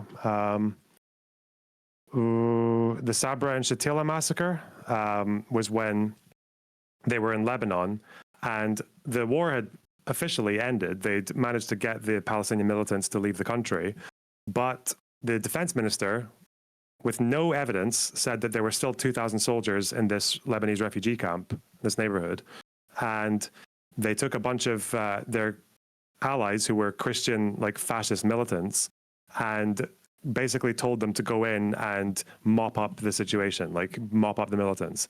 And these Christians were fucking mental. They'd already committed massacres in the past. They had also they had just had their leader assassinated a few days before. So everyone knew that this had happened. The defense minister was like, no, there's no risk. I trust these guys. These guys are legit. So the IDF surrounded the neighborhood. They shot up flares in the middle of the night, in the evening, sorry. And then the Christian militants went in door to door and just murdered people. I think generally they took the women away somewhere else and killed the men up against the wall. Sometimes they just took whole families out, told them to turn around and face the wall, shot them in the head. I think one woman had her baby fucking like sliced up with a knife by a guy who said, listen, if he grows up, he'll become a terrorist, so we have to kill him now. I think a couple of people, maybe like a handful, were raped. I think one teenager was raped like 10 times before she was killed. Yeah. Pretty fucked up. Yeah. I think one incident where the Lebanese soldiers faked Israeli accents when they were knocking on the door, and the woman says, oh, it's okay, they're Israeli, they're like professionals, they won't hurt us if we're civilians. And then she comes out and she sees the little Lebanese tree on his arm, and he like shoots her kids and then shoots her in the fucking shoulder, and she just falls to the ground, and they think she's dead and she survives. Yeah, pretty bad. And then the IDF, meanwhile, are getting warnings that this is happening. They're getting alerts from the soldiers on the ground, and they don't react initially. And I think what happens, again, the timeline, right, is the defense minister says, okay, we'll call it off. But then he goes to the Christians and says, okay, you've got until 6 p.m. in the evening or whatever, or like some particular time to stop. So even after they know the massacre is happening, they say they need to call it off. The defense minister still gives them like space to keep going. Yeah. Oh, and then they had a whole fucking... Yeah, and they had a whole inquiry about it afterwards. It was the first time in the Middle East ever. I think that inquiry took place like right after a massacre, like a war crime like that. They found the defense minister had lied about the risks. Can you DM he lied me about the threats. The name or something of what you're specifically talking about, so that way I can... Yeah, one minute. Where's the... I think I know where it's in my documents. Okay, if you go to Lebanese Civil War, it's in Israel-Palestine. In Israel-Palestine, Lebanese Civil War, got it. Yeah, and go way to the bottom. Way to the bottom. And it says Sabra and Shatila papers. Gotcha. So those are some papers on it. You can find the wiki for it as well. I think the important ones there are the... where is it? Am I so fucking stupid that I put the wrong link? Okay. Yeah, the main things you want to look for there are called the... Kahan Commission, and just some of the Palestine studies papers. Gotcha. All right, cool. Is there anything else that you wanted to yap about while I'm here? Because I'm probably gonna call it. No, I'm good. I'll shuffle on. Okay. Much love. Thanks for hanging out. Thanks for talking to that person, giving me something to think about and giving me this place to look. I appreciate it, man. Yeah, all good, buddy. Take care. Have a good one. Bye. Bye. All right. That was Lonerbox, by the way. It was Lonerbox, friend of the stream. I met him, twice technically, if you count Florida, where I had a long period of time to hang out with him. Met him originally in Ohio. Spent a fair deal of time with him in Florida. Cool guy. Okay? Cool guy. I tell this story, okay? It's a good story. And I want to be clear. I was asking for it and I wanted it. In Florida, it was late, okay? After we were in the studio, it was like 2 a.m. Or it was maybe midnight, actually. And me and him, we were like, yo, we're a little bit hungry. You want to go grab something to eat? We went to go grab something to eat at like midnight. Okay. And I was like, man, I really want to look at this Israel-Palestine stuff. Like, and I know you're a reasonable guy. You do a lot of research on it. You know, I feel like, you know, you're well informed. How I judge people on whether or not they're well informed about it is like when I hear them go back and forth and debate, I'm looking for specific arguments that they're making and the soundness of those arguments in relation to what is being brought to them, right? So I don't know much about Israel-Palestine, but when you see somebody argue with it and dance with somebody, they're hitting the points where it ought to be hit if that information was like valid and stuff. And then obviously verifying some of the information. So yeah, so he's a cool guy. He's a good guy. Good information, good as far as I'm concerned. So we were sitting inside of the McDonald's, right? That's where we went. And I was just like, bro, I want to look into some of this stuff. Could you give me a rundown? I kid you not. This guy sits there for 30 minutes, gives me a rundown. He's like, you want more? You want more in-depth stuff? You know, he gave me a 30-minute rundown. I was like, bro, I firing all cylinders. We sat in that McDonald's, I think, for an hour and a half to 2 hours. I can't hear. Wait, what? Wait, I think that's you, bro. I think that's you. So according to my shit, I'm good. An hour and a half or 2 hours inside of the McDonald's, okay? And he went over Israel-Palestine for me. Good depth, went over it for me. Fantastic business. Fantastic business. I really liked it. It was fun. It was engaging. You know, I was not held hostage. I asked for it specifically. I was tuned in, asked a question. I was engaging. I was listening. In a fucking McDonald's, bro. Fucking based, bro. Fucking based. I like that guy. I'd like to think he likes me too, but I like that guy. It's difficult to figure out how to articulate to somebody that I respect their position, and I respect them in what they do, and not just sound like I'm just full glaze mode. But I really do. I like Lonerbox. I think they're reasonable. I respect them. And yeah, that's just what it is. That's just what it is. Every time I hear them argue, I'm like, okay, this is somebody that has the right steps. When they're asked a question, the steps and process that they take to be able to explain the answer, to walk through the other person, I think it's great. I think it's great. So yeah, good stuff. Lonerbox on YouTube. I'll link his shit. Lonerbox on YouTube. Okay. All right.